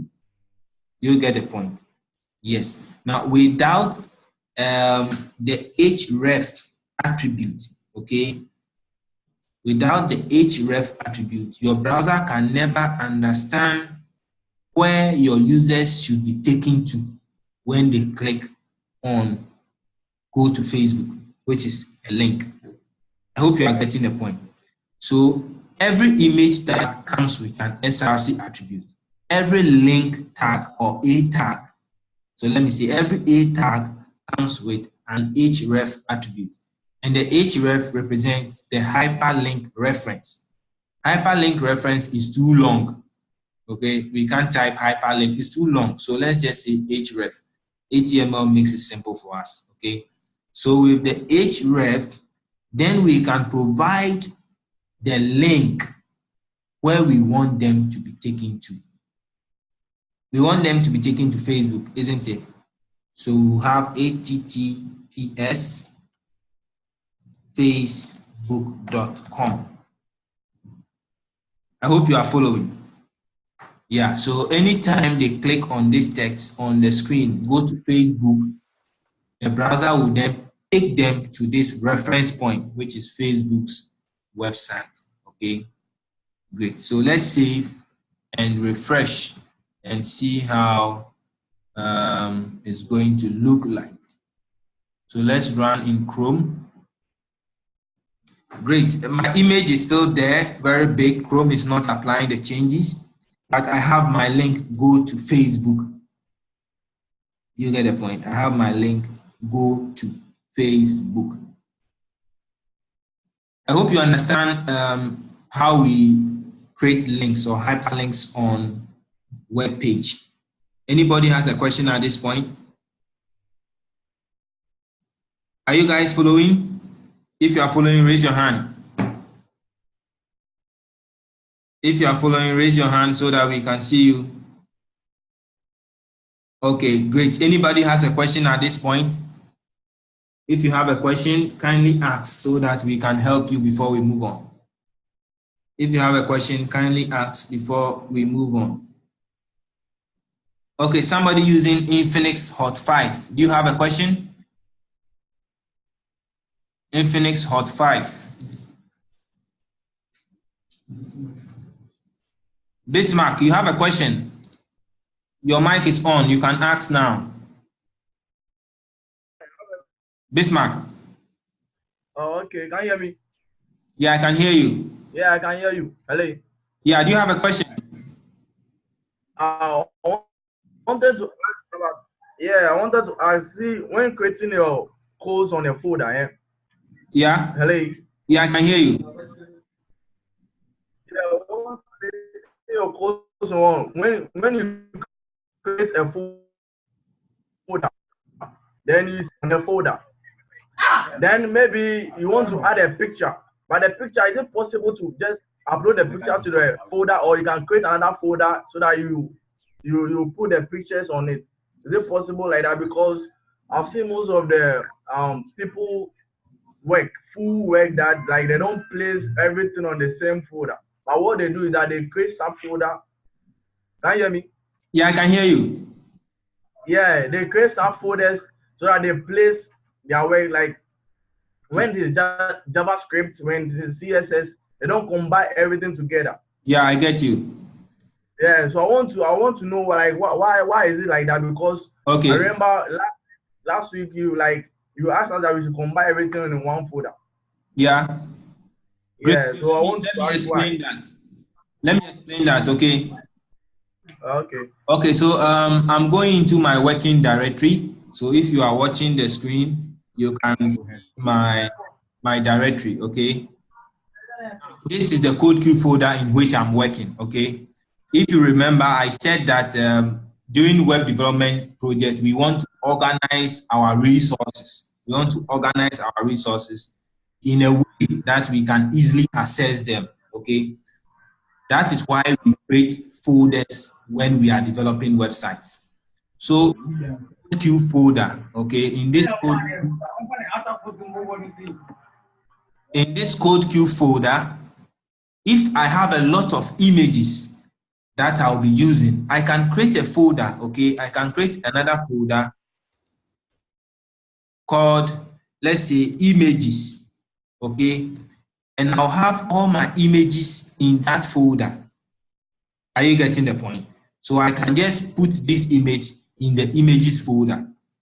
Assuming I have maybe another folder for videos, I can create a folder called videos, okay? If I'll be using videos on my web page, I have all my videos in that folder. If I have, let's say, audios that I want to use, I can create a folder called audios. and I have all my audios in that folder. This is called organizing your resources, okay? So that at every point in time, you know where what is. You need a video, you know you go to videos folder. You need images, you know you go to images folder. So that when anybody picks your project, he can have access to all your videos, all your images easily. Are you getting the point? Now, this is where the difference comes in. As soon as you put, how do you call it, your image in a folder, like the images folder, the way you link it in your code changes, okay? So now our image is in our images folder. So let's go back to our code and let's see how it's going to be linked. So here, instead of having the file name like that, we have to bring the folder name first. We have to let the browser know that it should enter a particular folder and pick a particular image. How do we do that? So first, we type the folder name. The folder name is images. So I'll type images, then slash. I'll bring a slash. Are you getting it? So images slash. Then I'll have my file name, which is the image name. So if you follow carefully, you'll see that the images folder has the webinar image that we want to display, okay? So the images folder slash webinar image.jpg. So as soon as you start organizing stuff by folders, you want to access them by mentioning the folder name as well, or writing the folder name as well. Bismarck, you get that point? Yeah. Yes, so when I have images slash webinar image.jpg and I save, my image should display. Are you getting it? My image should display. So the image will still display because you have, how do you call it? You have called it from the folder. If you don't call it from the folder, the image wouldn't display. So let me remove the folder name. The image shouldn't work, okay? But I have an issue with my cat, so you may still see the image. Okay, even you don't see it again. Are you getting it? Bismarck, are you here? Yeah. Yes, so now that I've put the image into, how do you call it, the folder, and I tried calling the image without specifying the folder, you see the image is not displaying. But when I bring the folder name, as soon as the folder name, the image will display. Okay. Yeah, as soon as I bring the folder name, the image will display. Okay. All right, so that is what we have. Okay. I hope it's clear. Yeah. Yeah, anybody else with a question?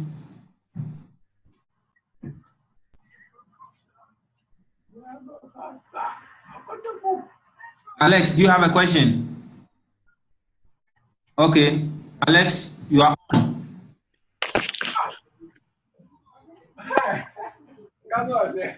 Hello, Alex.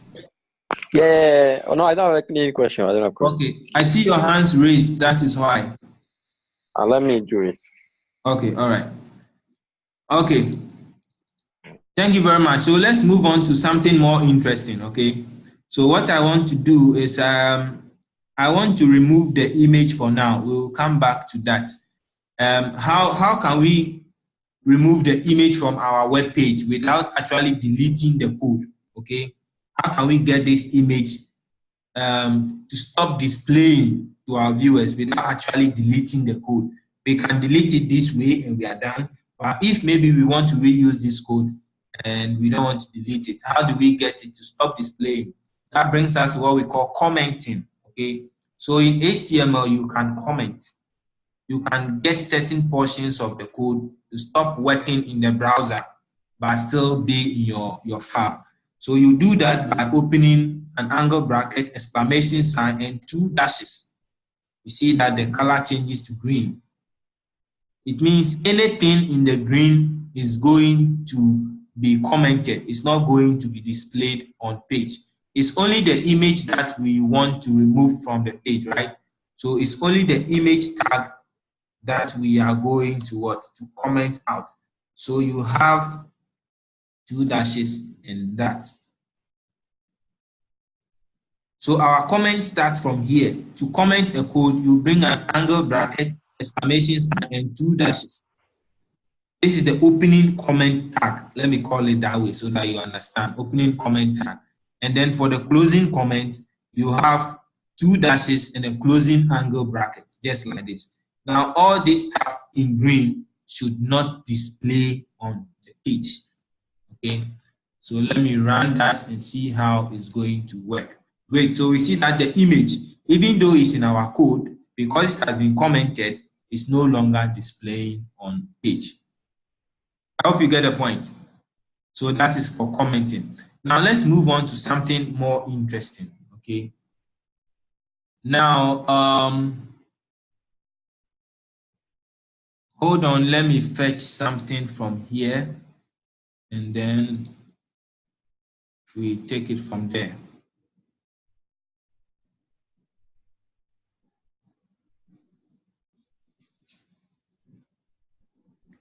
So we want to wrap up by creating a simple web page. We have already started. So we are going to create a simple web page with a scroll bar, okay? The web page is going to have a heading, paragraph, and then image.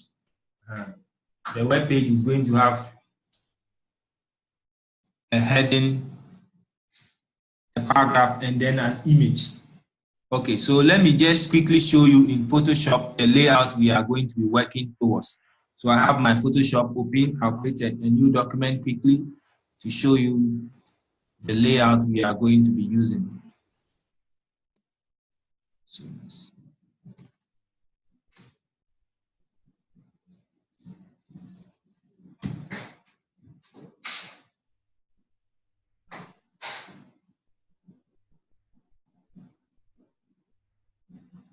okay. Okay, so assuming this is our web page, okay, or our browser, we are going to have a layout like this.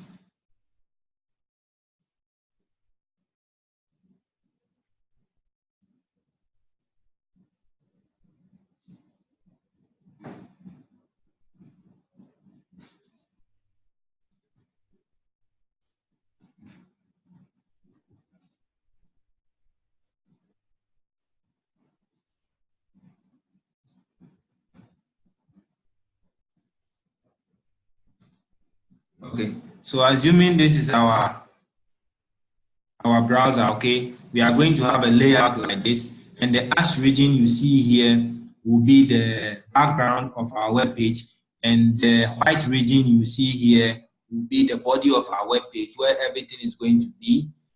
We have a scroll bar, so we are going to be working towards something like this. We will have an image at the top here.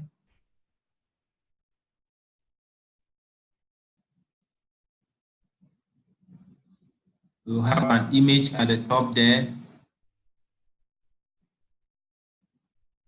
We have an image at the top there, and then we'll have some heading, okay, below the image as well. So we'll have some heading here.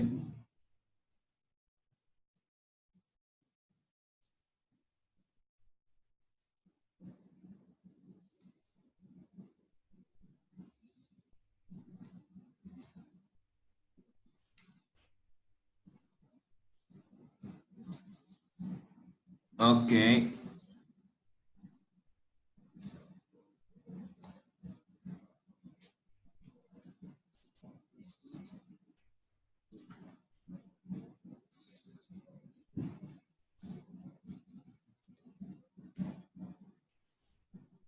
Great.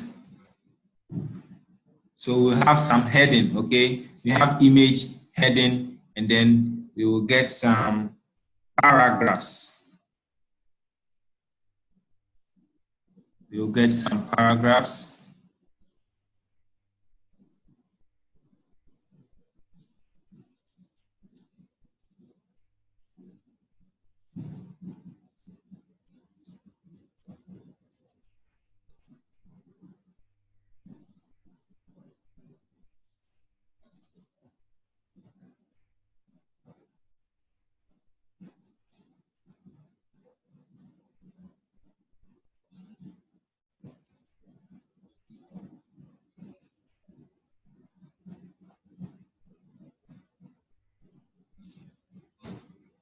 Okay, so we are going to be working towards something like this, something we have already started. Okay, someone has his hands raised. Let me quickly get that question and then we quickly wrap up. So your hands is raised, but your microphone is not available.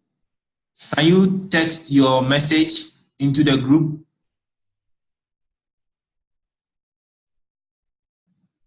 Your hand is raised, your microphone is not available, so I can't unmute you. Okay, so text your message into the group as we move on. Somebody is drawing on the screen. We appreciate it if you could stop for us. Okay, so let's move on. We are going to be working towards a layout like this, okay? We have the background ash, and then we have, how do you call it? We have the image and the heading, the paragraph. Already we have a heading and paragraph, isn't it? And then we already have our body. So what we want to do is to introduce ourselves to another kind of tag called the div tag. Okay, the div tag. Okay, so the div tag, which is written like this, div. For me, I use this tag to organize my elements. Okay, I use the tag to organize my elements. So I use it to divide the page into various sections. So section 1 can maybe contain my heading. That's the main title of the page, where maybe I have my menu bar and maybe a featured image, which is, let's say, the top of the page, okay? And then I'll have another division, which will be like the middle of the page. And I have another division, which will be maybe the footer of the page. So the div tag is used to create, let me say, divisions, okay? Now we are going to use that div tag to divide the page in a wonderful way. I want you to follow me. So right after our body tag, we want to start dividing the page. So I introduce the div tag. This is the opening div tag, and this is the closing div tag. Okay. So in this div tag, that is where I want all my elements to be for now. Now that I'm dividing the page, okay? This div tag, everything we have done so far, I want it to be in the div tag. So I put it in the div tag that way. Do you get the point? I put it in the div tag that way. Now I'll go ahead and color my body. So at this point, we want to understand that we are coming to learn how we style websites. Now HTML just gives you the structure, the layout, but we use another language called CSS to give color, to style the websites, to lay out things beautifully, okay? So this brings us to CSS. Now CSS stands for Cascading Style Sheet, okay? The full meaning of CSS is Cascading Style Sheet. So as you are learning HTML, automatically you'll be learning CSS as well, because these two languages go hand in hand. So to use CSS to style the web page, for now, what we are going to do is to introduce the style attribute. What we want to do, okay, at this point, okay, is to change the background color of the body. Okay, we are changing the background color of the body. So we will say style. It tells the browser that, look, we are going to start styling the body, giving it colors, background colors, and style. So we say style, background color. You see how I'm writing it? The style. Now, the background color background is a different word, color is a different word, but we don't leave space. Instead, we do a dash, okay? Style, background, color, then we bring a colon, then the value will come. So what color do we want to use? Is it red? Is it blue? Let's say red for now. I think red is too bright, but let's use red so that we can appreciate the effect. So we say our body should have the style of background color should be red. I hope you are following.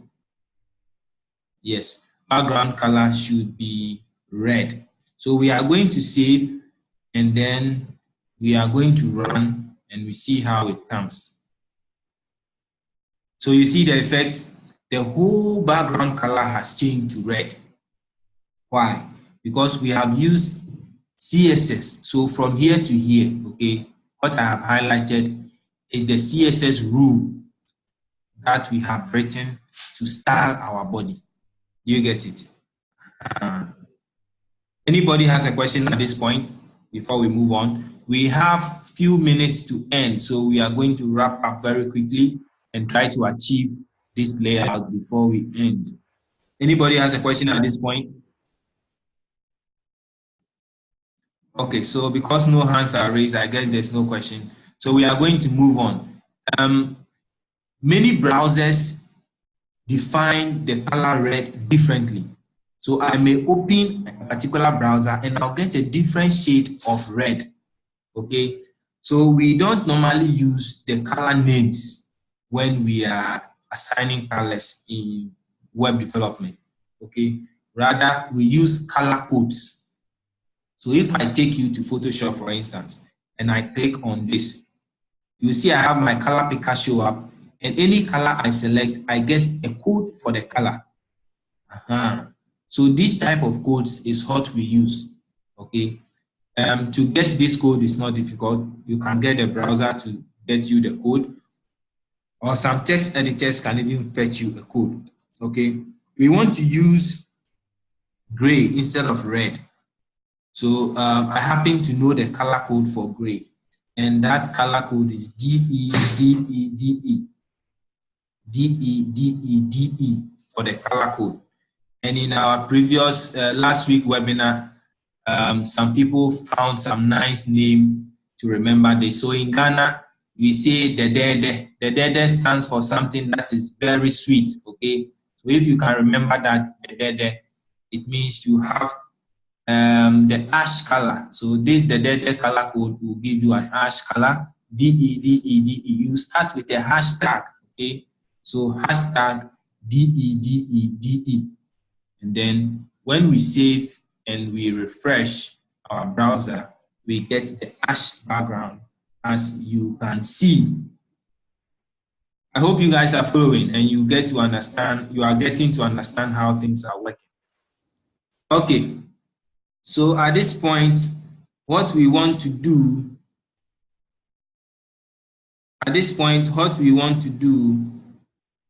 is work with our division. We started dividing the page already. And this first division, we want to style it also, okay? We want to style it too. Remember, this is what we are working towards. Now we have the background here, ash. Now we want a white kind of like box, a white container to contain all our elements, or a white division to contain all our elements. You get the point? Great. So that is what we are going to do now. And we realize that the white container or division has some margin to the edges. Okay, great. So this is the division we are going to be working with, the div tag. First of all, we want to give it some width. Okay, so we say the width should be, let's say, 70% of the width of the page. Remember, we said earlier on that we don't use centimeters, millimeters, kilometers in web development as units. We use percentages, points, and pixels. There may be some other units. For this one, instead of the pixels, we want to use percentage, okay? So that the width of the division will be 70% of the width of our screen. So if you are using mobile and you view this page, it is going to be 70% of the screen. That's what the division is going to be. We want to give it a color, okay? A background color. So you realize we are using the width and background color a lot, okay? So the styles that we are applying mainly are the width and background color and stuff like that. So we have background color. We want to use white. We can type white, okay? Yes, we can type white. So let's see the effect we get. Great. I hope you see that on your screen. So we now have a division, okay? That is white, and it is on top of our gray body or our ash body. I don't know if you guys can see that. At this point, do you have any question you want to ask? Few minutes for us to wrap up. Do you have any questions you want to ask? If you understand what we are doing so far, can you raise your hand? Anybody else here? Okay, great. Bismarck, do you have a question? You just typed hello. Do you have a question?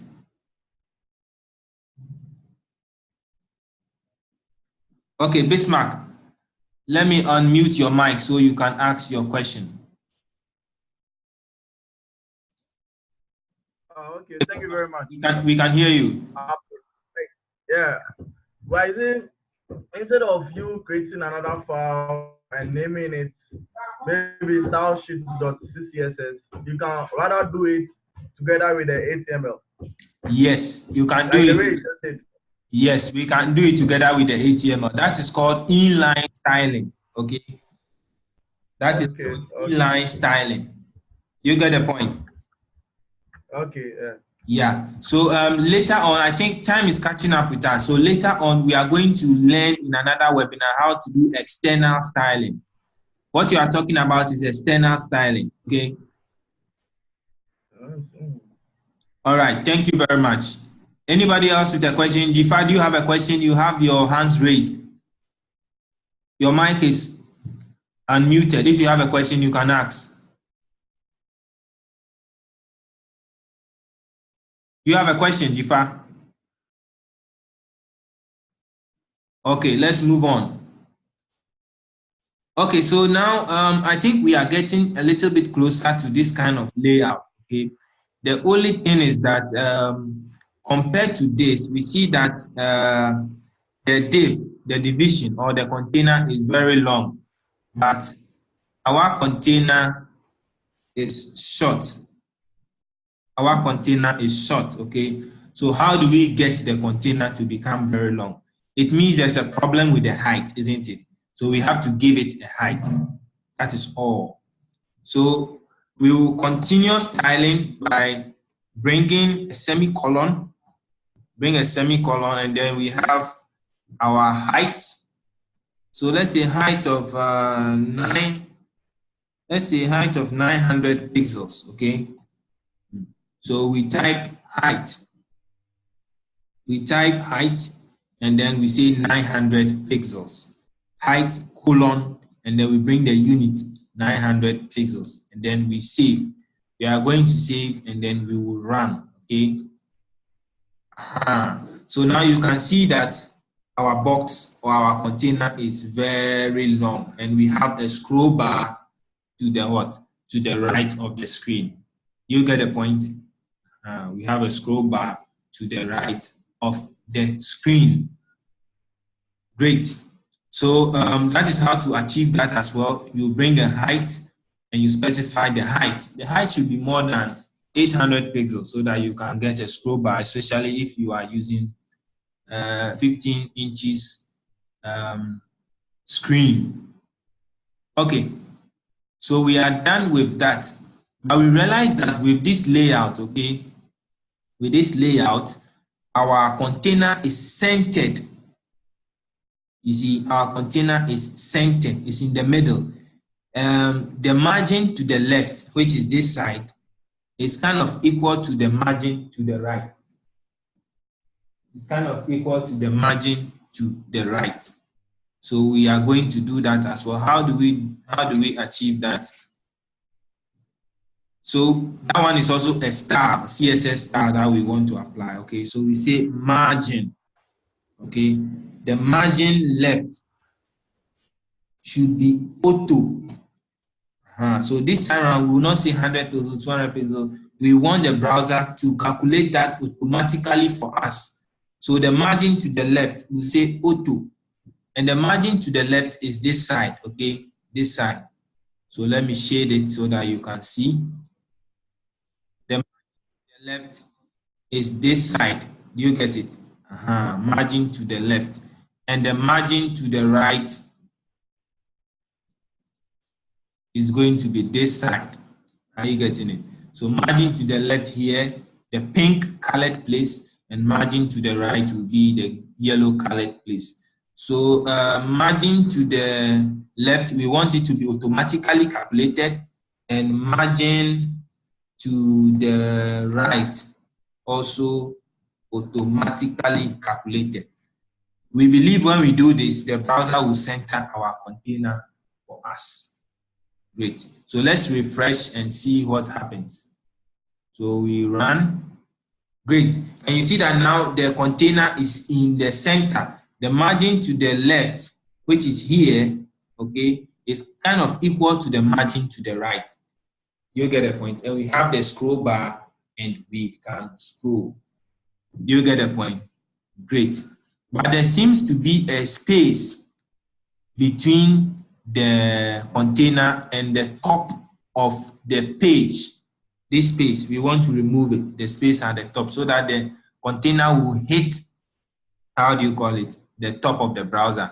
So I'm going to check what is causing the space and we can fix it.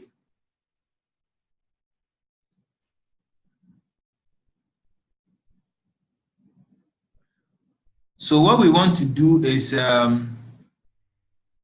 for the body, okay, we don't want any padding. You see, when we buy exercise books, there is a margin in the pages that we normally don't write in, okay? So in web development, we have margins as well. So you can assign a margin to a particular element and it will push other elements away from its edge. You can also assign padding. What we want to do now is to give the body, which is the hash background, a margin of 0 pixels, and then a padding of 0 pixels as well, okay? And this will not have much effect for now. Then we come to the div, okay, which is the container, and we don't want any margin at the top. So we say margin top 0 pixels, okay? Margin top 0 pixels, and we save and run. Great. We're still having the margin top, so we go ahead to the H1, which is the next element, and we say margin top 0 pixels. Great. So now we have our box or container hitting the top of the page. Can you all see that? If you can see that, raise your hand. Can you all see that? Cletus, can you see that? Are you here with us, Cletus? Okay, all right. There is, okay, great. So we have that effect, okay. Alex, you have your hands raised, okay, so you can see that. Okay, so now what we want to do to wrap up is to bring our image, okay. So we want to bring our image now. So let's bring the image inside so that we can get this layout, and then we are almost done. So we go back to our code, and the image is already here, okay? So we are going to cut it. We are going to cut that line of code and bring it on top of the heading.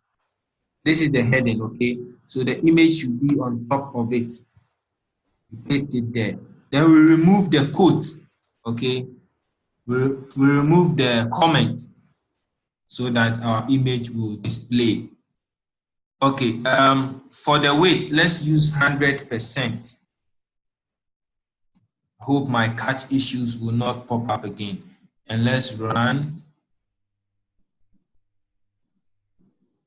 Okay, so yes, my image is now 100% of the width of the container. So the container starts from here and ends here, and the image has taken that width, okay? But the image is too high.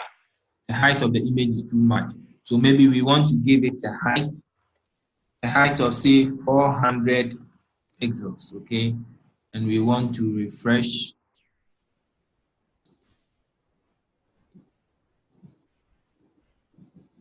Still not seeing the effect. My catch is giving me, I don't know why. This is more than 400 pixels. Let me see.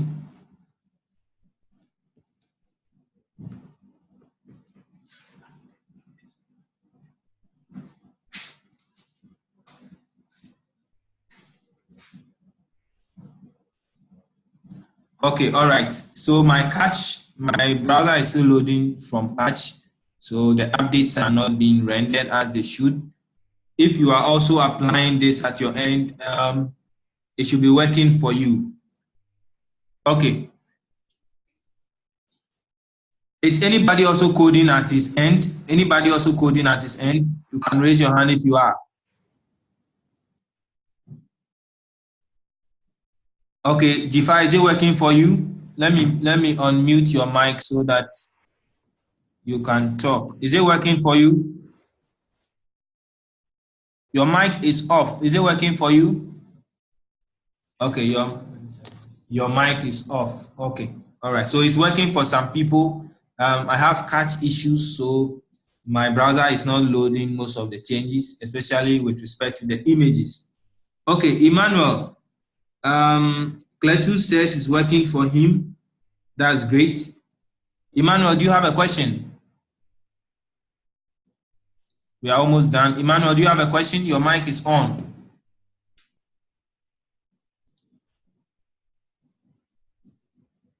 Okay, so no question. So let's quickly finish and wrap up.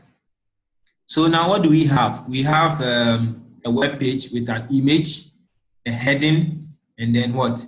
A title, okay, and a heading, and a paragraph, and a link, okay? But we find out that the text is hitting the edge of what? The text is hitting the edge of the container, which is not fine. So we want to shift it away so that we can get some margin or padding over there. So let's go back to our code. Since this is our container, we want to apply that style to it. This is a padding, okay? So in the container, we want a padding around it, let's say 30 pixels, okay? 30 pixels. And so that will shift text away from the edges of the container, padding of 30 pixels. So let's say we have saved that and we are going to refresh it. Great, you see that the text have been shifted away from the edges, but I think the padding is too much, right?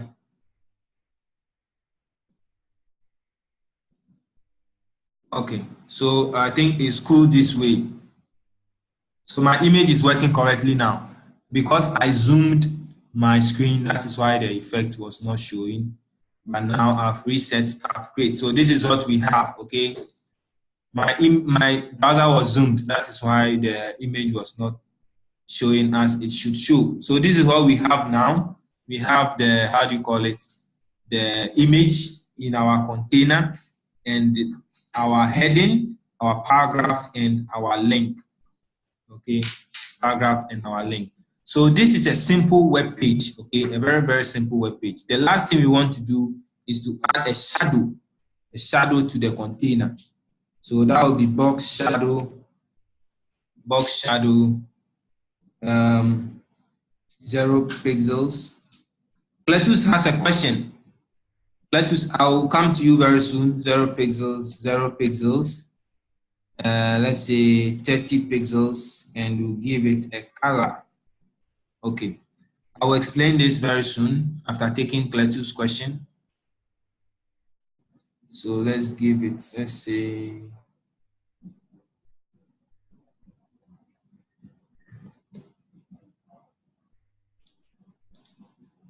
great. So you can see a shadow under the page.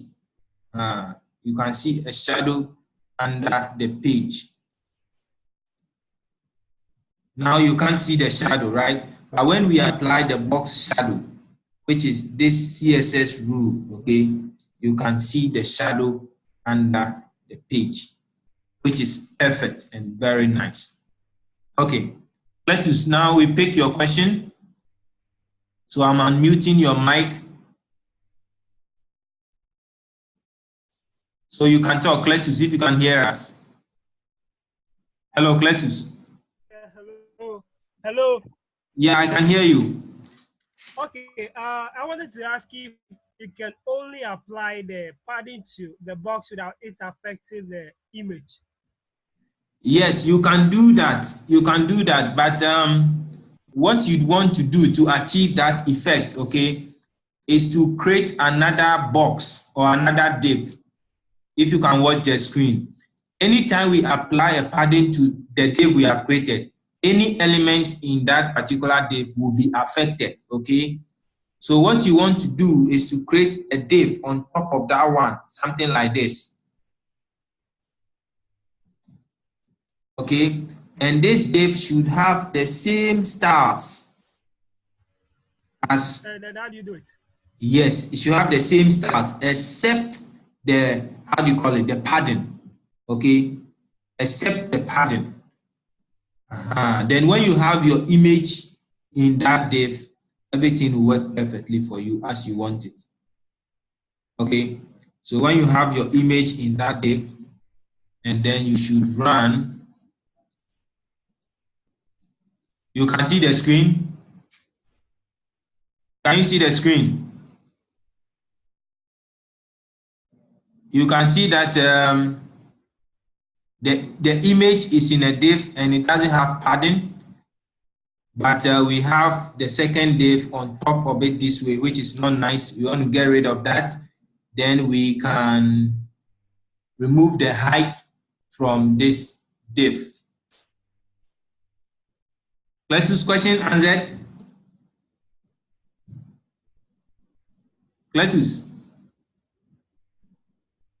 Okay, it seems Cletus is gone off.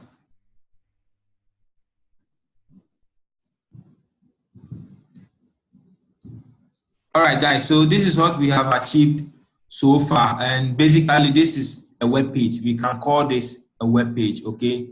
So basically, we use tags in HTML web development, and tags are defined using angle brackets and the keyword. The most common tags you have to know to start developing your website is the HTML tag, the head tag, the body tag, and the title tag. The title is what is displayed on top of the page. So here we have India. When I change the title to, let's say, Accra, and I refresh the page, I get Accra. You get it. Great. So I think because of time, we will have to end the webinar for today on this note. I'll pick some few questions, and then if there are any comments, we'll take it from you, and then we'll call it a day on the webinar. So if you have any comments, any questions, I think you can raise your hand and I'll call you and you can talk. Okay, there is a question. Emmanuel, do you have a question? Emmanuel, do you have a question?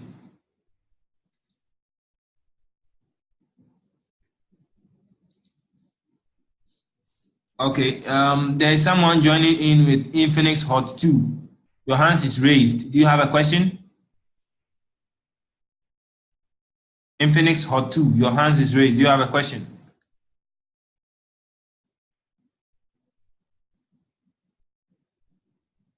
Okay.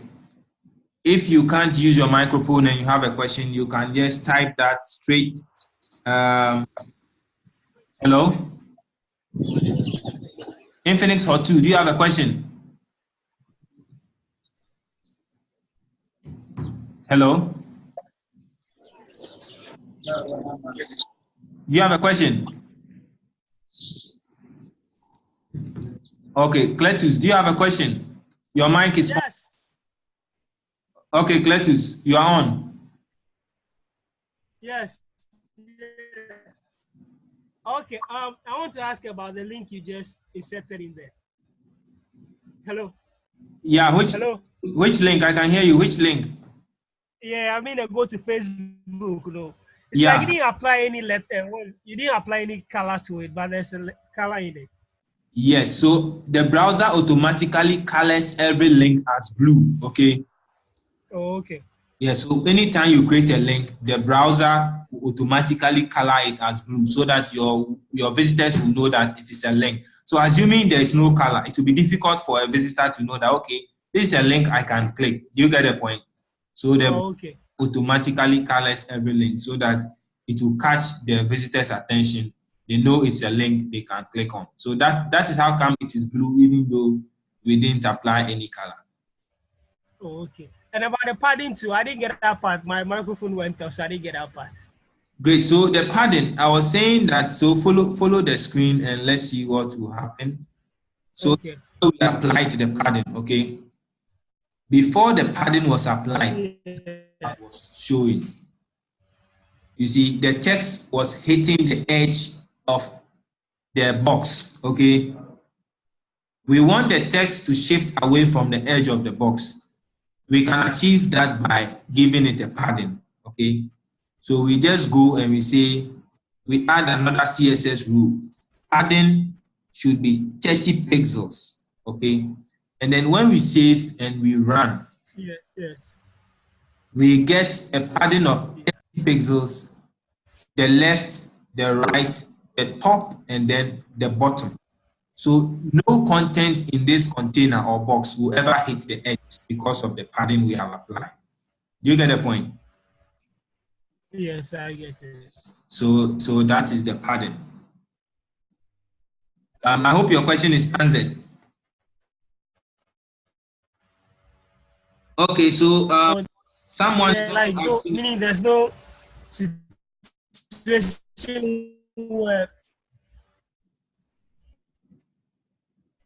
Okay, I can't hear you now. So we pick another question from the group chat. Okay, someone with the name Masters is asking a question. Please, what is the important for? I did not get that part. Okay, great. So the important he mentions is this one, this keyword important. Okay, remember I was facing issues with my catch. Actually, I had zoomed the page, so the effect was not as I was expecting.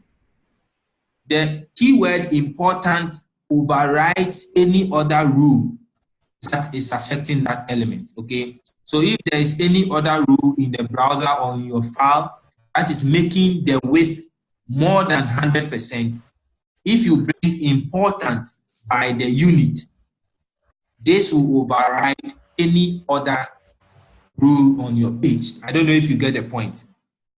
Masters, if you can hear me and you get what I'm saying, you can type yes. Great, great. So I was facing issues, so I used the keyword important to override any other rule that was affecting that element. What I want to do now is to clean it or remove it because I realized the issue was because of the zoom that I applied to the page. So if I should refresh the page, I won't get any changes. Yes, I won't get any changes, same changes. So anytime you apply a style but it doesn't work, Maybe something is overriding it somewhere, so you want to make it important so that this one will take effect. Okay, any other questions? Any other questions? Great, so we scheduled to end, great. So we scheduled to end the bootcamp at 17:30 GMT, 5:30 local time in Ghana here. So time is far up. At this point, we want to thank all of you who were able to make it to our first webinar. And we hope that you learned a lot today, okay, especially if you are a beginner in web development. Looking at the feedback, I think we'll be doing more webinars going forward. So to be getting updates from us, kindly visit our Facebook page, which is facebook.com/CodeCue Academy. So on our Facebook page, you will get all the updates. So what I want you to do now is go to our Facebook page and then like the page, okay? Go to our Facebook page and like the page so that going forward, you can get notifications from us anytime. Facebook.com/CodeCue Academy. Great, so somebody's asking whether it is advisable to use the important every time. So you only use it when you have applied your rule, but it's not working. It means that some CSS rule somewhere is having power over it or is dominant over it. So you use the important to override it, to stress that this is the rule that the browser should use. Do you get my point?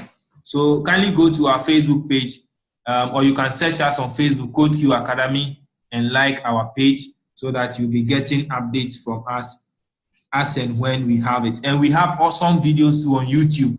So you may want to check out our YouTube channel, CodeCue Academy, on YouTube. You subscribe and then you follow us. You will get a lot of updates from us. We'll be doing a lot of these few free webinars over there. And the good news is we are going to be posting this webinar also on YouTube. So those who are unable to attend or you want to watch and then maybe practice what we have done, you can also get the video on YouTube. Okay. All right. Any feedback for us? If you have a feedback for us, how do you want us to do this webinar next time going forward? You can raise your hand, I'll call you, you talk, or you can text that in. Any feedback for us? Or let me ask, was this webinar effective? Did it help you? Did you find it effective anyway? If this webinar was good and you recommend us to do some more going forward, kindly raise your hand. If this webinar was good and you want us to do more going forward, you can raise your hand. Okay, so somebody was asking earlier on if we'll be doing JavaScript and some other languages. Yes. So the next webinar will be a JavaScript webinar, okay? So what JavaScript does is we use JavaScript to interact with web pages. Today, what we learned was HTML and CSS, which basically styling stuff. But JavaScript is used to what? Modify stuff. So watch the page right now. I'm going to see if we can get some JavaScript. Great. So if you are watching the page right now, I'm on our Facebook page. I'm going to show you how JavaScript works. If I click a button, the promote button, you see something pops up. Yes, we use JavaScript to achieve that effect. So the next webinar will be JavaScript showing you how to achieve this type of pop-up effects. It was great having you join us in our maiden webinar today. We thank you very much for your time. If there is no other question, we want you to go to our Facebook page and like our page so that you get updates from us. We want you to go to our YouTube channel, search for us, CodeCue Academy on YouTube, and follow us so that you get awesome videos going forward. Thank you very much for making time with us. My name is Kweku Bright, and I was here with Michael Asamoah. He's the JavaScript developer, helping me with the chats and stuff. So thank you for the time. Have a good evening and enjoy the rest of the weekend. Bye.